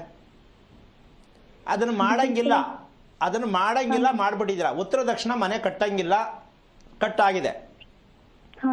ಸಾಲ ಮಾಡ್ಬೇಕಾ, ಸಾಲ ಮಾಡೋದು ಕಲಿಸ್ಬೇಕಾ, ಕೆಟ್ಟ ಅಭ್ಯಾಸ ಕಲಿಬೇಕಾ, ಯೋಚನೆ ಮಾಡ್ಬೇಕಾ, ತನ್ನೋವು ಬರ್ಸ್ಕೋಬೇಕಾ, ಭಯ ಬೀಳ್ಬೇಕಾ, ಕುಂತ್ಕೊಂಡು ನಿದ್ದೆ ಮಾಡ್ಬೇಕಾ? ಇದು ಮಲ್ಕೊಂಡು ನಿದ್ದೆ ಮಾಡಂಗಿಲ್ಲ, ಈ ಮನೇಲಿ ಕುತ್ಕೊಂಡು ನಿದ್ದೆ ಮಾಡ್ಬೇಕು, ಹೌದಾ? ನಿಜ ಗುರುಗಳೇ, ಹೌದು. ಮನೆಯಲ್ಲಿ ಯಾವ ತರ ನೆಮ್ಮದಿನೇ ಇಲ್ಲ ಗುರುಗಳೇ. ಯಾವ ಕೆಲ್ಸಾನು ಸಿಗ್ತಿಲ್ಲ ಅಪ್ಪಾಜಿ. ಅದನ್ನೇ ಅಷ್ಟು ಸಲ ಹೇಳ್ತಿದ್ಯಲ್ಲ, ನಾನು ಹೇಳಿದ್ರೆ ಪುನಃ ನನಗೆ ತಿರುಗಿಸಿ ಹೇಳ್ತಿದ್ಯಲ್ಲ. ಈಗ ಮನೆ ಕಟ್ಟಬೇಕು ಅಂದ್ರೆ ಅದಕ್ಕೆ ಆದ ಕ್ರಮ ತಿಳಿಬೇಕು ಅಂತ ಗೊತ್ತಾಯ್ತು ಅವಾಗ್ಲಿ? ಅವಾಗೆಲ್ಲ ಗೊತ್ತಿದ್ದಿಲ್ಲ ಗುರುಗಳೇ, ಯಾಕಂದ್ರೆ ಇಲ್ಲಿ ಹಳ್ಳಿ ಒಳಗೆ ಅವು ಏನು ಮಾಡುದೇ ಇಲ್ಲ ಗುರುಗಳೇ. ಸುಮ್ನೆ ಕಟ್ಬಿಡ್ತಾರ ಗುರುಗಳೇ ಈ ಕಡೆ ಎಲ್ಲ. ನೀನೇನ್ ಮಾಡ್ತಿದ್ಯಾ? ನಾನು ಎಜುಕೇಶನ್ ಆಗಿದೆ ಗುರುಗಳೇ, ಹೌಸ್ ವೈಫ್, ಮನೆಯಲ್ಲಿ ಇರ್ತೀನಿ ಗುರುಗಳೇ. ಮದ್ವೆ ಆಯ್ತಾ? ಹಾ, ಮದ್ವೆ ಆಗಿದೆ. ಎಷ್ಟು ವರ್ಷ ಆಯ್ತು ಮದ್ವೆ ಆಗಿ? ನಮ್ ಮದ್ವೆ ಆಗಿ 2 ವರ್ಷ ಆಯ್ತು ಗುರುಗಳೇ. ಏನ್ ನಕ್ಷತ್ರ ನಿಂದು? ನಾನ್ ಸ್ವಾತಿ ನಕ್ಷತ್ರ ಗುರುಗಳೇ. ನಿಮ್ ತಂದೆ ಏನ್ ಮಾಡ್ತಾರೆ? ಕೂಲಿ ಕೆಲಸ ಮಾಡ್ತಾರೆ ಗುರುಗಳು. ಓಕೆ. ನಿಮ್ಮ ಮಾವ, ನಿಮ್ಮ ಯಜಮಾನ್ರಪ್ಪ? ನಮ್ಮ ಯಜಮಾನ್ರಪ್ಪ ಅವರು ಕೂಲಿ ಕೆಲಸ ಮಾಡ್ತಾರೆ ಗುರುಗಳೇ, ಅವರು ಕೂಡ. ಓಕೆ. ನೀನು ಮದುವೆ ಆಗಕ್ ಮುಂಚೆ, ಮದುವೆ ಆದ್ಮೇಲೆ ಲೆಕ್ಕ ಹಾಕಿದ್ರೆ ಪರ್ಸೆಂಟೇಜ್ ಯಾವ್ದಕ್ ಕೊಡ್ತೀಯಾ? ಅಂದ್ರೆ ಗುರುಗಳೇ, ಚೆನ್ನಾಗಿ ನೆಮ್ಮದಿಯಾಗಿ ಖುಷಿಯಾಗಿದ್ದೆ ಅಂತ ಮದುವೆ ಮುಂಚೆ ಚೆನ್ನಾಗಿದ್ದ, ಮದುವೆ ಆದ್ಮೇಲೆ ಸಮಸ್ಯೆ ಆಯ್ತಾ? ಯಾಗ ಅನಿಸ್ತಾ ಇದೆ? ನಂಗೆ ಮದ್ವೆ ಆದ್ಮೇಲೆ ಚೆನ್ನಾಗಿದ್ದೀನಿ ಗುರುಗಳೇ ನಾನು. Very good. ಈಗ ನಿನ್ಗೆ ಮನೆ ವಿಚಾರ ಬೇಕು?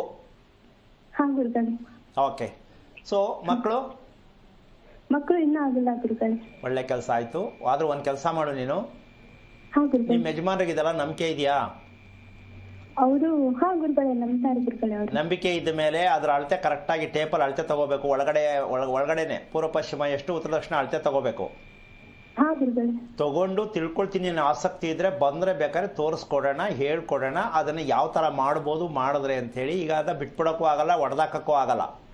ಹಾ ಗುರುಗಳೇ, ಹೌದು ಗುರುಗಳೇ. ಸಣ್ಣದಾಗಿ ಯಾರೋ ಹೇಳಿದ್ರು ಅಂದ್ಬಿಟ್ಟು ಯಂತ್ರ ಕಟ್ಟಿಸ್ಕೊಳ್ಳಿ, ದಿಗ್ಬಂಧ ಮಾಡಿಸ್ಕೊಳ್ಳಿ, ತಡೆ ಹೊಡಿಸ್ಕೊಳ್ಳಿ, ಬಾಗಿಲು ಕಟ್ಟಿಸ್ಕೊಳ್ಳಿ ಹೇಳ್ದೆ ಅವೆಲ್ಲ ನಂಬಕ್ ಹೋಗ್ಬೇಡಿ.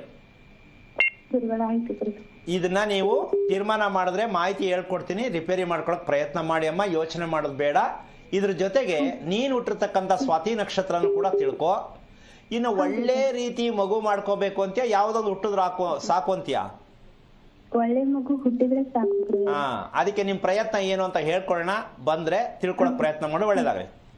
ಓಕೆ, ಧನ್ಯವಾದ ಕರೆ ಮಾಡಿದ್ದಕ್ಕೆ. ಇನ್ನೊಬ್ರು ಕಾಲರ್ ಇದ್ದಾರೆ ಗುರುಜಿ, ಅಂಬಿಕಾ ಅಂತ ಬೆಂಗಳೂರಿಂದ. ನಮಸ್ತೆ. ಓಕೆ, ಕಾಲ್ ಕಟ್ ಆಗಿದೆ. ಗುರೂಜಿ, ನೀವಾಗಲೇ ಹೇಳ್ತಾ ಇದ್ರಿ ಮನೆಯಲ್ಲಿ ಸಮಾಧಾನ ಇರಬೇಕು ಅಂದ್ರೆ ಏನ್ ಮಾಡಬೇಕು ಅಂತ, ಗ್ರಾನೈಟ್ ಬಗ್ಗೆ ಹೇಳ್ತಾ ಇದ್ರಿ, ಅದನ್ನ ಮುಂದುವರಿಸಿ. ಈಗ ನಾವು ಮಾಡ್ತಾ ಇರ್ತಕ್ಕಂತಹ ಒಂದು ವಿಚಾರದಲ್ಲಿ ಎಲ್ಲಿ ತಪ್ಪು ಮಾಡ್ತಾ ಇದ್ದೀವಿ ಅನ್ನೋದನ್ನ ತಿಳ್ಕೊಂಡಾಗ ಒಂದೊಂದು ಹೇಳಿದಾಗ ಅರ್ಥ ಆಗತ್ತೆ. ನಾವು ಮೊದಲನೇ ವಿಚಾರಕ್ಕೆ ಬಂದ್ರೆ, ನಾನು ಹೇಳಿದೆ ಆವಾಗಲೇ ನಿಂಗೆಮ್ಮ, ಏನು ಮನೆ ಅಂತ 4 ಗೋಡೆ ಮೇಲೊಂದು ತಾಸಿ ಹಾಕಿದ್ರೆ, ಹತ್ತಕ್ಕೊಂದು ಮೆಟ್ಲು ಹಾಕಿದ್ರೆ ಮನೆ ಆಯ್ತು ಅಂತ ನಾವು ತಿಳ್ಕೊಂಡಿದ್ವಿ ಅಲ್ವಾ? ಹಾಗೆ ಭಗವಂತ ಕೂಡ ಎಲ್ಲೋ ಒಂದ್ ಕಡೆ ಕಣ್ಣು, ಎಲ್ಲೋ ಒಂದ್ ಕಡೆ ಮೂಗಿಟ್ಟಿಲ್ಲ ಅಲ್ವಾ? ಹಾಗೆ ನಾವು ಒಂದು ಅಂದವಾಗಿ ಕಾಣಿಸ್ಬೇಕು ಅಂದರೆ ಅದು ಹೀಗೆ ಇರಬೇಕು ಅಂತ ಕ್ರಮ ಇದೆ. ಆ ಕ್ರಮದಲ್ಲಿ ನಮಗೆ ಬೇಕಾಗಿರೋದು ಅತಿ ಮುಖ್ಯ. ಈಗ ಇವರು ಒಂದು ಚಿಕ್ಕ ಸೈಟ್ ಗೌರ್ಮೆಂಟ್ನವ್ರು ಕೊಟ್ಟವ್ರೆ ಅಂತ ಕರೆ ಮಾಡಿದ್ರು. ಈ ಗೌರ್ಮೆಂಟ್ನವ್ರು ಕೊಡೋದು ಅಷ್ಟೇ ಕೊಡೋದು, ನಾವು ಜಾಸ್ತಿ ಕೇಳಿದ್ರು ಕೊಡಲ್ಲ. ಈಗ ಆಗಿದ್ಮೇಲೆ ಮನೆ ಕಟ್ಟಬೇಕಾ ಬೇಡವಾ ಅನ್ನೋ ಪ್ರಶ್ನೆ ಬರುತ್ತೆ. ಕಟ್ಟಿ, ಆದರೆ ಒಂದು ತಿಳ್ಕೋಬೇಕು, ಅದನ್ನ ಯಾವ ರೀತಿಯಾಗಿ ನಾವು ಸೈಟನ್ನು ಬಳಸಬೇಕು ಅಂತ ತಿಳ್ಕೋಬೇಕು. ಈಗ ನಾವು ಬಳಸುತ್ತಿರುವ ಸೈಟ್ ಹೇಗಿದೆ ಅಂದರೆ ಹೆಚ್ಚು ಕಮ್ಮಿ ಸೈಟ್ ಇರೋದು ಹೆಂಗೆ, ಒಂದು ಕಡೆ ಹೆಚ್ಚು ಒಂದು ಕಡೆ ಕಮ್ಮಿ, ಹೌದ್ ತಾನೆ? 30 ಹಿಂಗೆ 20 ಹಿಂಗೆ ಸ್ವಾಮಿ ಅಲ್ವಾ? ಒಂದ್ ಕಡೆ ಹೆಚ್ಚು ಒಂದ್ ಕಡೆ ಕಮ್ಮಿ ಆಯ್ತು. ಈಗ ಹೆಚ್ಚು ಕಮ್ಮಿ ಸೈಟ್ ಅಲ್ಲಿ ನಮ್ಗೆ ಹೆಚ್ಚು ಕಮ್ಮಿ ಆಗ್ಬೇಕಾ ಬೇಡವಾ? ಆಗುತ್ತೆ. ಈಗ ಆ ಹೆಚ್ಚು ಕಮ್ಮಿನ ನಾವು ಸರಿ ಮಾಡಿದ್ರೆ ನಮ್ಗೆ ಹೆಚ್ಚು ಕಮ್ಮಿ ಸರಿ ಹೋಗುತ್ತೆ. ನಾವು ಹೆಚ್ಚು ಕಮ್ಮಿನೇ ಮನೆ ಕಟ್ತಾ ಇದ್ದೀವಿ ಸ್ವಾಮಿ. ಹಿಂಗೆ 30, ಹಿಂಗೆ 45, ಸ್ವಾಮಿ ಹಿಂಗ್ 20, ಹಿಂಗ್ 35. ಅಮ್ಮ ಇದು ಪಂಚಾಂಗದಲ್ಲೇ ಸೃಷ್ಟಿಯಾಗಿ ಬರ್ದಿರೋದೇ ಇನ್ನೂ ತಪ್ಪು ಸರಿ ಹೋಗಿಲ್ಲ. ಇವತ್ತೊಂದಲ್ಲ, ಇದು ಸುಮಾರು ಒಂದು 10 ಲಕ್ಷದ ವರ್ಷಗಳಿಂದ ತಗೊಂಡ್ ಬಂದ್ರು ಕೂಡ ಪಂಚಾಂಗದಲ್ಲೂ ಇದೇ ಪ್ರಿಂಟ್ ಹಾಕಿರೋದು. 33/43, 25/35, ಅದಕ್ಕೊಂದು ಆಯ್ದ ಹೆಸರು, ಅದಕ್ಕೊಂದು ವಾರ, ಇದು ಶುಭ, ಇವ್ರು ಕಟ್ಕೋತಾರೆ ಅದ್ ನೋಡ್ಬಿಟ್ಟು, ಪುರೋಹಿತರು ಅದನ್ನೇ ಬರೆದು ಕೊಡ್ತಾರೆ. ಸೊ ಇಲ್ಲಿ ಏನಾಗ್ತಾ ಇದೆ ಅಂದ್ರೆ ನಮಗ್ ಬೇಕಿರೋದು ಸಮತೋಲನ ಬೇಕು. ಇದಕ್ಕೆ ಪದ್ಯ ಸರಿ. Christmas is almost here. It's at that time of the year where you do something special for your loved ones. It's Christmas, yaar. Spreading new delicious love to banta hai, nahi?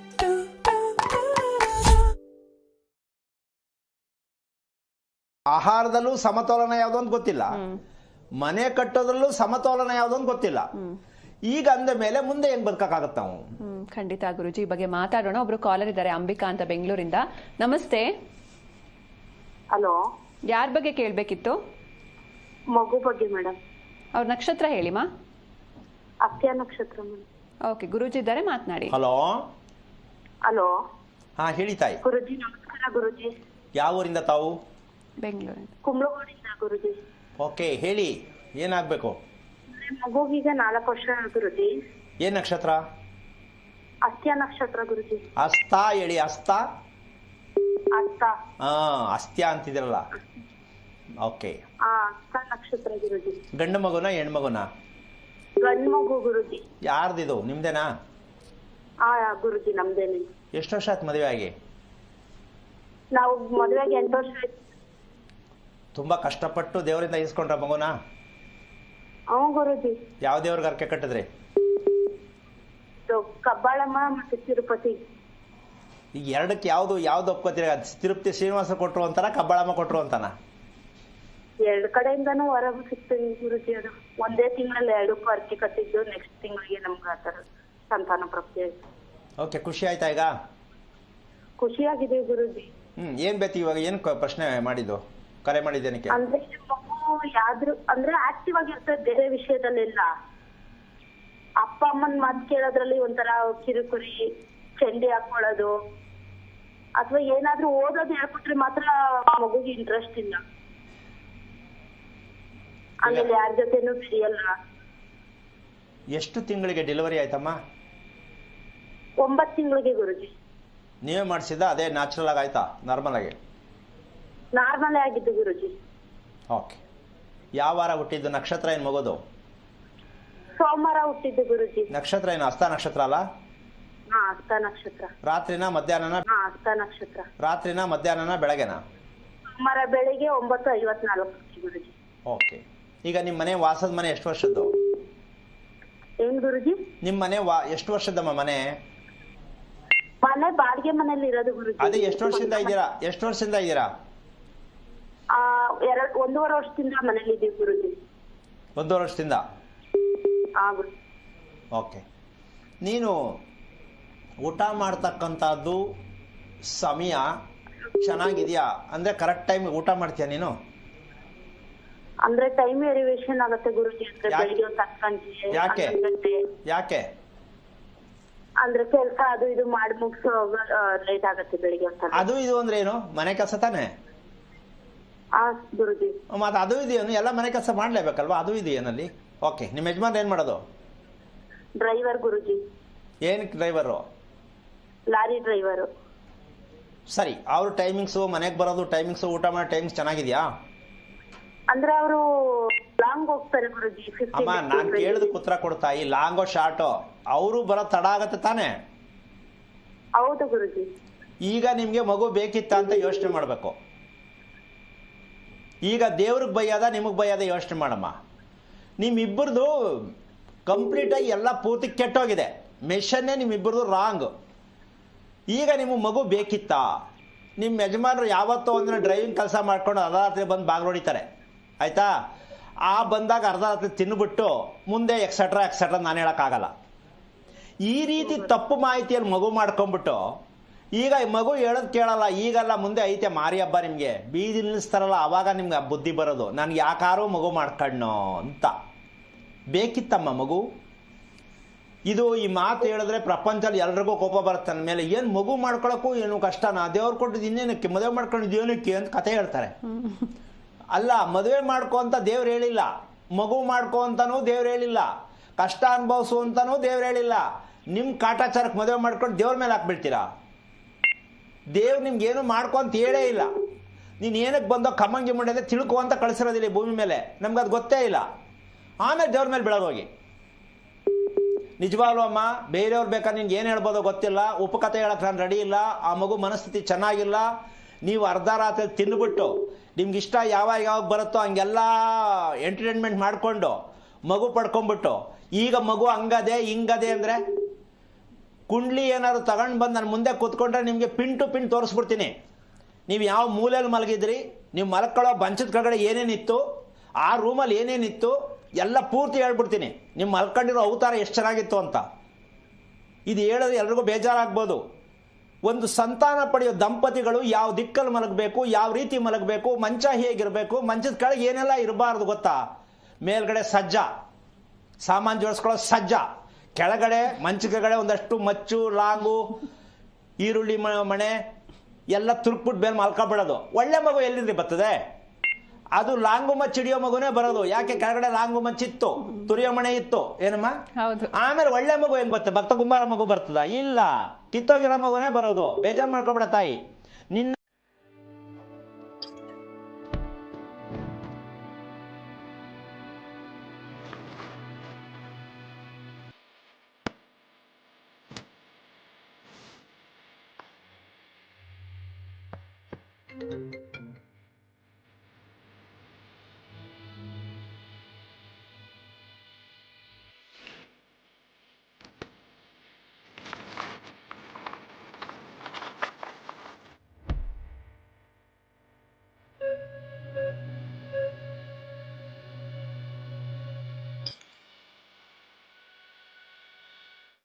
ಮಕ್ಕಳು ಬಟ್ಟೆ ಬಿಚ್ಚಿಸ್ತಾನೆ ಜೋಪಾನ. ಬೇರೆ ಎಲ್ಲ ಏನೇ ಮಾಡೋದು ಇವ್ ಬಟ್ಟೆ ಬಿಚ್ಚಕ್ಕೆ ಹೋಗ್ತಾನೆ. ಅಯ್ಯೋಯ್ಯೋ ಇದೇನಪ್ಪ ಅಂತ ಓಡ್ ಬಂದ್ಬಿಡ್ಬೇಕು ಮನೆಗೆ. ನೀವು ಟೀಚರ್ ಹುಡ್ಕೊಂಡು ನಿನ್ನ ಅಂತ ಮಗನ ಎತ್ತಿದ್ಯಾ ಅಂತ ಅವತ್ತು ಹೇಳ್ತಾರೆ. ಯಾಕೆ ಮಾತು ಹೇಳ್ತೀನಿ ಅಂದರೆ, ಚಿಕ್ಕ ವಯಸ್ಸಲ್ಲಿ ಕದ್ದು ನೋಡುವ ಬುದ್ಧಿ ಇಂಥ ಮಕ್ಕಳಿಗೆ ಬರೋದು. ಚಿಕ್ಕ ವಯಸ್ಸಲ್ಲಿ ಬಗ್ ನೋಡೋ ಬುದ್ಧಿ ಅಂದ್ರೆ ಅರ್ಥ ಆಗ್ಬೇಕು.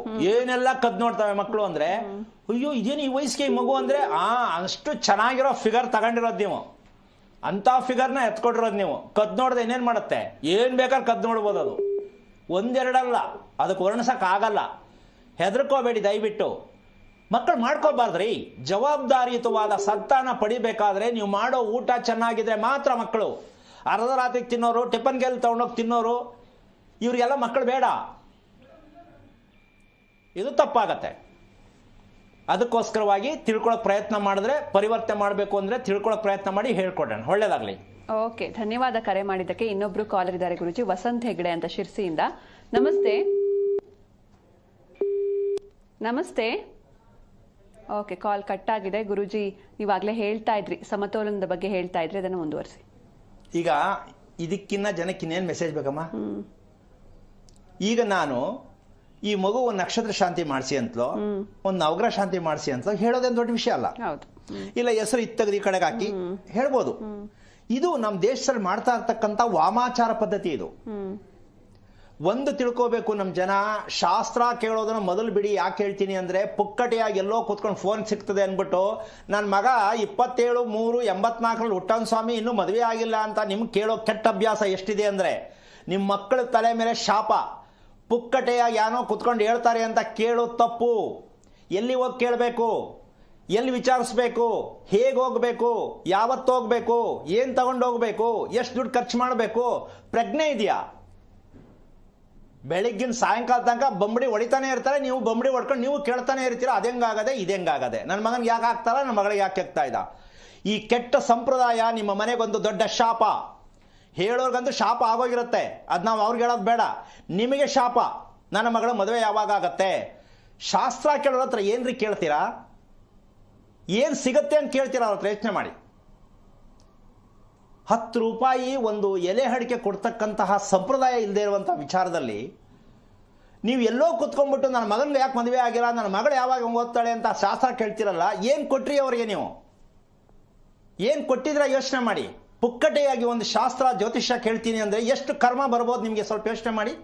ನಾನು ಜ್ಯೋತಿಷ್ಯ ಹೇಳ್ತಾ ಇಲ್ಲ, ನೀವು ನಾನು ಕಾರ್ಯಕ್ರಮದಲ್ಲಿ ಹೇಳ್ತಾ ಇರೋದೇನು, ನಿಮ್ಮ ಕರ್ಮಗಳು ಅನ್ನೋದಲ್ಲ, ನಿಮ್ಮ ದೋಷ ಅನ್ನೋದೆಲ್ಲ, ನೀವೆಲ್ಲಿ ತಪ್ಪು ಮಾಡಿದ್ದೀರಾ ಅಂತ ಹೇಳ್ತಕ್ಕಂಥ ಕಾರ್ಯಕ್ರಮ ನಮ್ಮದು. ನಾವು ಜ್ಯೋತಿಷ್ಯ ಭವಿಷ್ಯ ಹೇಳಲ್ಲ, ಯಾಕಂದ್ರೆ ನಮಗೆ ಗೊತ್ತಿಲ್ಲ. ಗೊತ್ತಿಲ್ಲ ಅಂದ್ರೆ ಅರ್ಥ ಏನು? ಅದು ಈ ಕಲಿಯುಗಕ್ಕೆ ವರ್ಕ್ ಆಗಲ್ಲ. ಈ ಕಲಿಯುಗದಲ್ಲಿರ್ತಕ್ಕಂಥ ಸತ್ಯ ಏನು ಅಂದರೆ, ಅದನ್ನು ಸೈಡಲ್ಲಿ ಹೇಳ್ಬಿಡ್ತೀನಿ. ಅಣ್ಣ ತಂಗಿಗೆ ವ್ಯತ್ಯಾಸ ಗೊತ್ತಾಗಲ್ಲ. ಈ ಕಲಿಯುಗದಲ್ಲಿ ಇರ್ತಕ್ಕಂಥ ಸತ್ಯ, ಅಣ್ಣ ತಂಗಿಗೆ ವ್ಯತ್ಯಾಸ ಗೊತ್ತಾಗಲ್ಲ. ಈಗಲೂ ಎಷ್ಟೋ ನಡೀತಿದೆ, ಎಷ್ಟೋ ಕೇಳೋಕ್ಕಾಗ್ತಾ ಇಲ್ಲ, ಅಷ್ಟು ಹಿಂಸೆಯಲ್ಲಿದೆ. ಎರಡನೇದು, 6 ವರ್ಷಕ್ಕೆ 7 ವರ್ಷಕ್ಕೆ ಹುಡುಗಿ ಋತುಮತಿ ಆಗತ್ತೆ, 8 ವರ್ಷದೊಳಗಡೆ ಮಗು ಆಗತ್ತೆ, 16 ವರ್ಷಕ್ಕೆ ಸಾಯುತ್ತೆ. ಇದು ಕಲಿಯುಗದ ವಿಚಾರ, ನಾನು ಶಾಸ್ತ್ರ ಹೇಳ್ತಾ ಇಲ್ಲ. ಇನ್ನು ಮುಂದೆ ನಮ್ಮ ದೇಶಕ್ಕೆ ಸಿಗಬೇಕಾದ ಗಿಫ್ಟ್ ಇದು. 16 ವರ್ಷಕ್ಕೆ ಮರಣ. ಈ ರೀತಿಯಾಗಿ ಸಂಪ್ರದಾಯಗಳು ನಾವು ಮಾಡಿಕೊಂಡು ಹೋಗ್ತಾ ಇರ್ತಕ್ಕಂಥದ್ದು. ನಾವು ಭೂಮಿಗೋಸ್ಕರ ಏನೂ ತಿಳ್ಕೊತಾ ಇಲ್ಲ, ಭೂಮಿಗೋಸ್ಕರ ಏನೂ ಮಾಡ್ತಾ ಇಲ್ಲ, ದೇವರು ಅಂತಕ್ಕಂಥದ್ರ ಬಗ್ಗೆ ಏನೂ ತಿಳ್ಕೊಂಡಿಲ್ಲ, ತಿನ್ನೋ ಅನ್ನದ ಬಗ್ಗೆ ಏನೂ ತಿಳ್ಕೊಂಡಿಲ್ಲ, ವಾಸ ಮಾಡೋ ಮನೆ ಬಗ್ಗೆ ಏನೂ ತಿಳ್ಕೊಂಡಿಲ್ಲ. ಹೆಂಗ್ರಿ ಒಳ್ಳೇದಾಗ್ಬಿಡತ್ತೆ? ಅದನ್ನು ದಾರಿ ತಪ್ಪಿಸೋಕ್ಕೆ ಈ ಶಾಸ್ತ್ರ ಹೇಳೋರು ಕೂತಿದ್ದಾರೆ ಭಾರತ ದೇಶ ತುಂಬ. ನಿಮ್ಮನ್ನು ದಾರಿ ತಪ್ಪಿಸ್ತಿರೋದಕ್ಕೆ ಇದೊಂದು ದೊಡ್ಡ ಮೂಲ ಕಾರಣ. ನಿನ್ಗೆ ಅವಾಗ ಗ್ರಹ ಬರುತ್ತೆ, ಈಗ ಬರುತ್ತೆ, ಅದು ಮಾಡಿಸು, ಇದು ಮಾಡಿಸು, ಅದು ಮಾಡಿಸು, ಈ ಥರ ಹೇಳಿ ಅವ್ರು ದಾರಿ ತಪ್ಪಿಸ್ತಾ ಇದ್ದಾರೆ. ನೀವು ದಾರಿ ತಪ್ತಾ ಇದ್ದೀರಾ. ಯಾಕೆ ದಾರಿ ತಪ್ಪಬೇಕು ನೀವು? ಯಾಕೆ ಹೋಗ್ಬೇಕು ಅವ್ರ ಹತ್ರ ಕೇಳೋಕ್ಕೆ? ನೇರವಾಗಿ ಭೇಟಿಯಾಗಿ ಕರೆಕ್ಟಾಗಿ ಯಾರಿದ್ದಾರೆ, ಯಾರ ಹತ್ರ ಹೋದರೆ ವಿಷಯ ಸಿಕ್ಕುತ್ತೆ, ತಿಳ್ಕೊಂಡು ಕೇಳಿ. ಖರ್ಚಾಗಲಿ ದುಡ್ಡು ಪರವಾಗಿಲ್ಲ, ಒಳ್ಳೇದಾಗಲಿ. ಖರ್ಚು ಮಾಡಿಬಿಟ್ಟು ಕಳ್ಕೊಳ್ಳೋದು, ಅವಮಾನ ಮಾಡೋದು ಬೇಡ. ಶಾಸ್ತ್ರಕ್ಕೆ ಬೈಯೋದು ಬೇಡ, ಧರ್ಮಕ್ಕೆ ವಿರೋಧ ಮಾಡೋದು ಬೇಡ, ದೇವರಿಗೆ ನಿಂದನೆ ಮಾಡೋದು ಬೇಡ. ನೀವು ನಿಮ್ಮ ಹೊರಟಿರ್ತಕ್ಕಂಥ ಸಂಪ್ರದಾಯಗಳು ತುಂಬ ಕೆಟ್ಟದಿದೆ. ನಾನಿಲ್ಲಿ ಸಾಕಷ್ಟು ಸಲ ಹೇಳ್ತೀನಿ, ನೀವು ಸಮಸ್ಯೆಗಳನ್ನ ಕೇಳಬೇಡಿ. ಆರೋಗ್ಯ ರಹಸ್ಯ ಕಾರ್ಯಕ್ರಮ ಅಂದರೆ, ಗುರುಗಳೇ ನಾವು ಏನು ನಡ್ಕೊಳ್ಳೋದು ತಪ್ಪಿದೆ ದಯವಿಟ್ಟು ತಿಳಿಸಿ. ಮನೆ ಕಟ್ಟೋದ್ರ ಬಗ್ಗೆ ಏನು ತಿಳ್ಕೋಬೇಕು, ಮಗು ಮಾಡ್ಕೊಳ್ಳೋದ್ರ ಬಗ್ಗೆ ಏನು ತಿಳ್ಕೋಬೇಕು, ನಾವು ಒಳ್ಳೆ ಮಗು ಮಾಡ್ಕೋಬೇಕಂತಂದ್ರೆ ಏನು ಪ್ರಯತ್ನ ಮಾಡಬೇಕು. ವ್ರತ ಮಾಡಿದ ತಕ್ಷಣ ಪಾಪ ಅಮ್ಮ ತಿರುಪತಿ ಶ್ರೀನಿವಾಸ ಹತ್ರನೂ ಅರ್ಕೆ, ಕಬ್ಬಾಳಮ್ಮನಿಗೂ ಅರ್ಕೆ ಮಾಡಿಬಿಟ್ಟು, ಈಗ ಮಗು 4 ವರ್ಷಕ್ಕೇನೆ ಈ ಮಟ್ಟಕ್ಕೆ ಅವ್ರಿಗೆ ಟಾರ್ಚರ್ ಆಗುವಂಥ ಮಗು ಆದರೆ, ಪ್ರಪಂಚದ ಇತಿಹಾಸದಲ್ಲಿ ಎಲ್ಲ ತಂದೆ ತಾಯಿಗಳಿಗೂ ಇದೇ ಗಿಫ್ಟು. ಇದಕ್ಕೆ ನೀವು ಶಾಸ್ತ್ರ ಕೇಳಿ ರಿಪೇರಿ ಮಾಡ್ಕೊಳಕ್ ಆಗತ್ತಾ? ಸ್ವಲ್ಪ ಯೋಚನೆ ಮಾಡಿ ಪ್ರತಿಯೊಬ್ಬರು ಕೂಡ. ಒಂದೊಂದು ನಕ್ಷತ್ರ ಕೂಡ, ಒಂದು ವಾರದಲ್ಲಿ ಹುಟ್ಟಿದ ಮಗು ಈ ವಾರ ಹುಟ್ಟಿದ್ರೆ ಮಗು, ಶನಿವಾರ ಹುಟ್ಟಿದ್ರೆ ಮಗು ಯಾಕೆ ಹುಟ್ಟಿತು ಅಂತ ಕೇಳಬೇಕು ಅಲ್ವೇನಮ್ಮ? ಭಾನುವಾರ ಹುಟ್ಟಿದ್ರೆ ಏನು ಕೊಡ್ತು ಅಂತ ಕೇಳಬೇಕು. ರಾತ್ರಿಯಲ್ಲಿ ಮಗು ಹುಟ್ಟಿದ್ರೆ ಏನು ಕೊಡ್ತು ಅಂತ ಕೇಳಬೇಕು. ನಾವೇನು ತಪ್ಪು ಮಾಡಿದೀವಿ ಅಂತ ತಿಳ್ಕೋಬೇಕು. ಏನು ಮಾಡಬೇಕು ಅಂತ ಕೇಳಬೇಕು. ಇಲ್ಲ ಪರಿಹಾರ.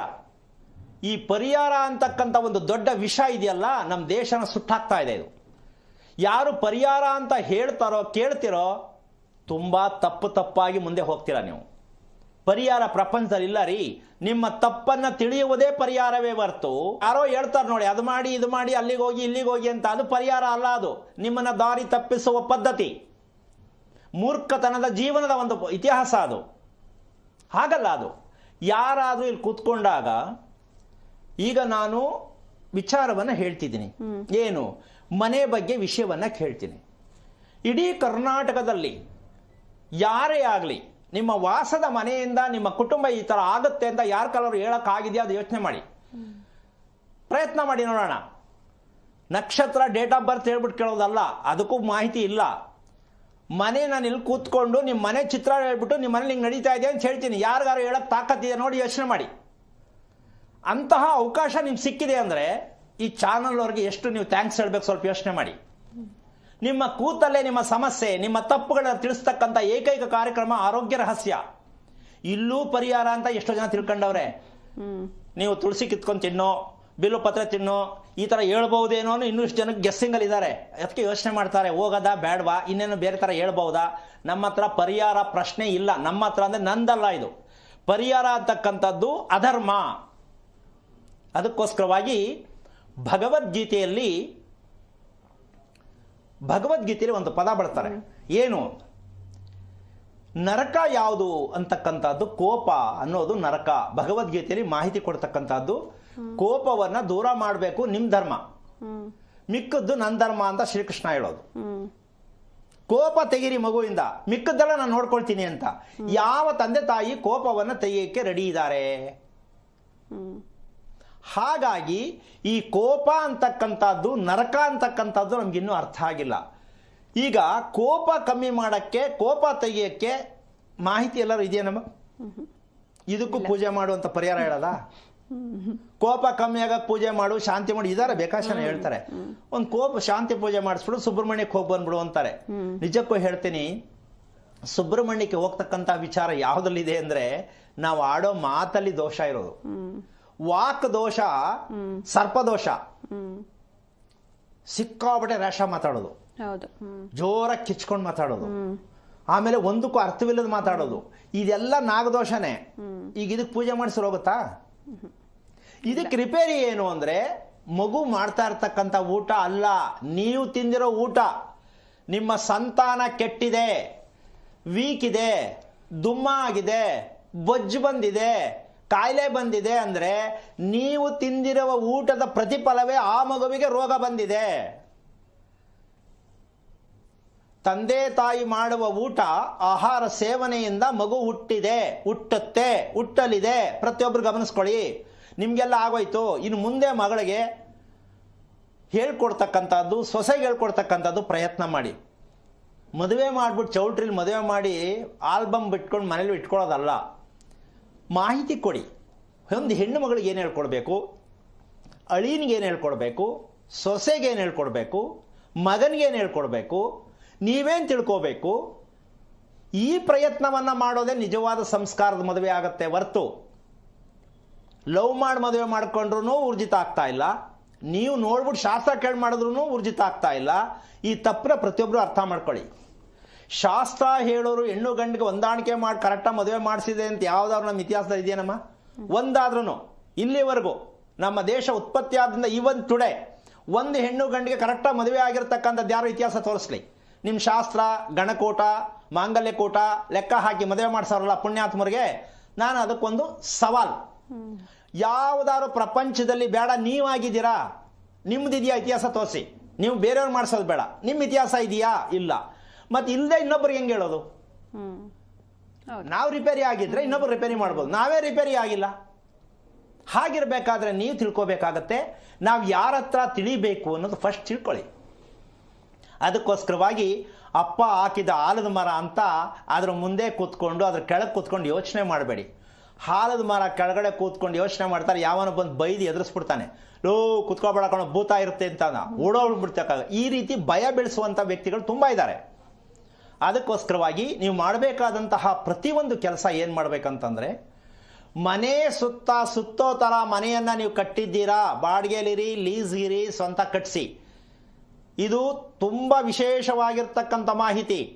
ಯಾವುದೇ ಮನೆಗೆ ಹೋದ್ರು ನೀವು, ಯಾವುದೇ ದಿಕ್ಕಿನ ಬಾಗಲು, ಯಾವುದೋ ದಿಕ್ಕಿನ ರಸ್ತೆ, ಅದೆಲ್ಲ ಮುಖ್ಯ. ನಂಬರ್ 1, ಮನೆ ಸುತ್ತೋ ರೀತಿಯಲ್ಲಿ ಮನೆ ಇದ್ರೆ ಬಚಾವಾಗ್ತೀರಾ, ನಂಬರ್ 1.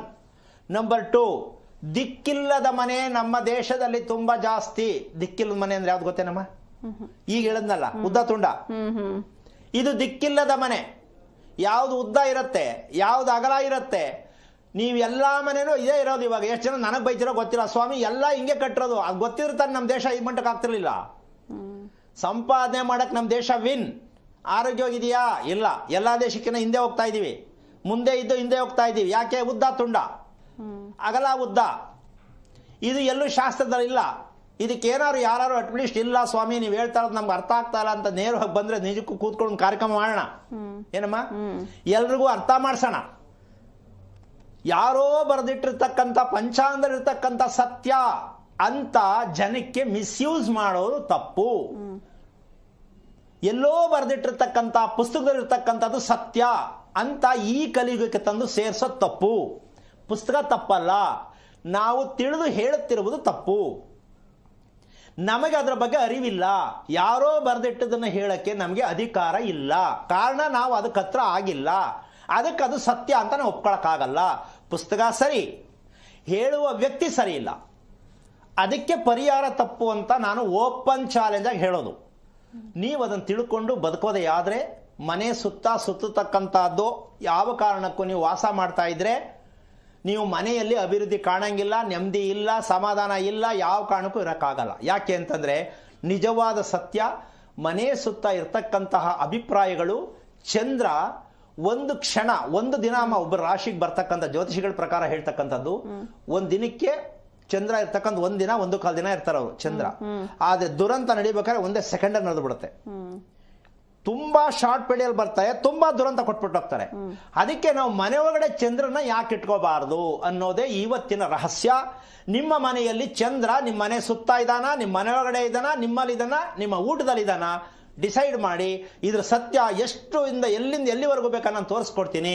ನೆಮ್ಮದಿಯಾಗಿ ಸಮಾಧಾನವಾಗಿರಬೇಕು ಅಂದ್ರೆ ಈ ವಿಷಯ ತಿಳ್ಕೊಳ್ಳೋಕೆ ಪ್ರಯತ್ನ ಮಾಡಿ ಅಂತ ಹೇಳ್ತಾ ಕಾರ್ಯಕ್ರಮ ಮುಗಿಸ್ತಾ ಇದ್ದೀನಿ. ಜೈ ಶ್ರೀರಾಮ್. ಖಂಡಿತ ಗುರುಜಿ. ಇನ್ನು ಇಷ್ಟು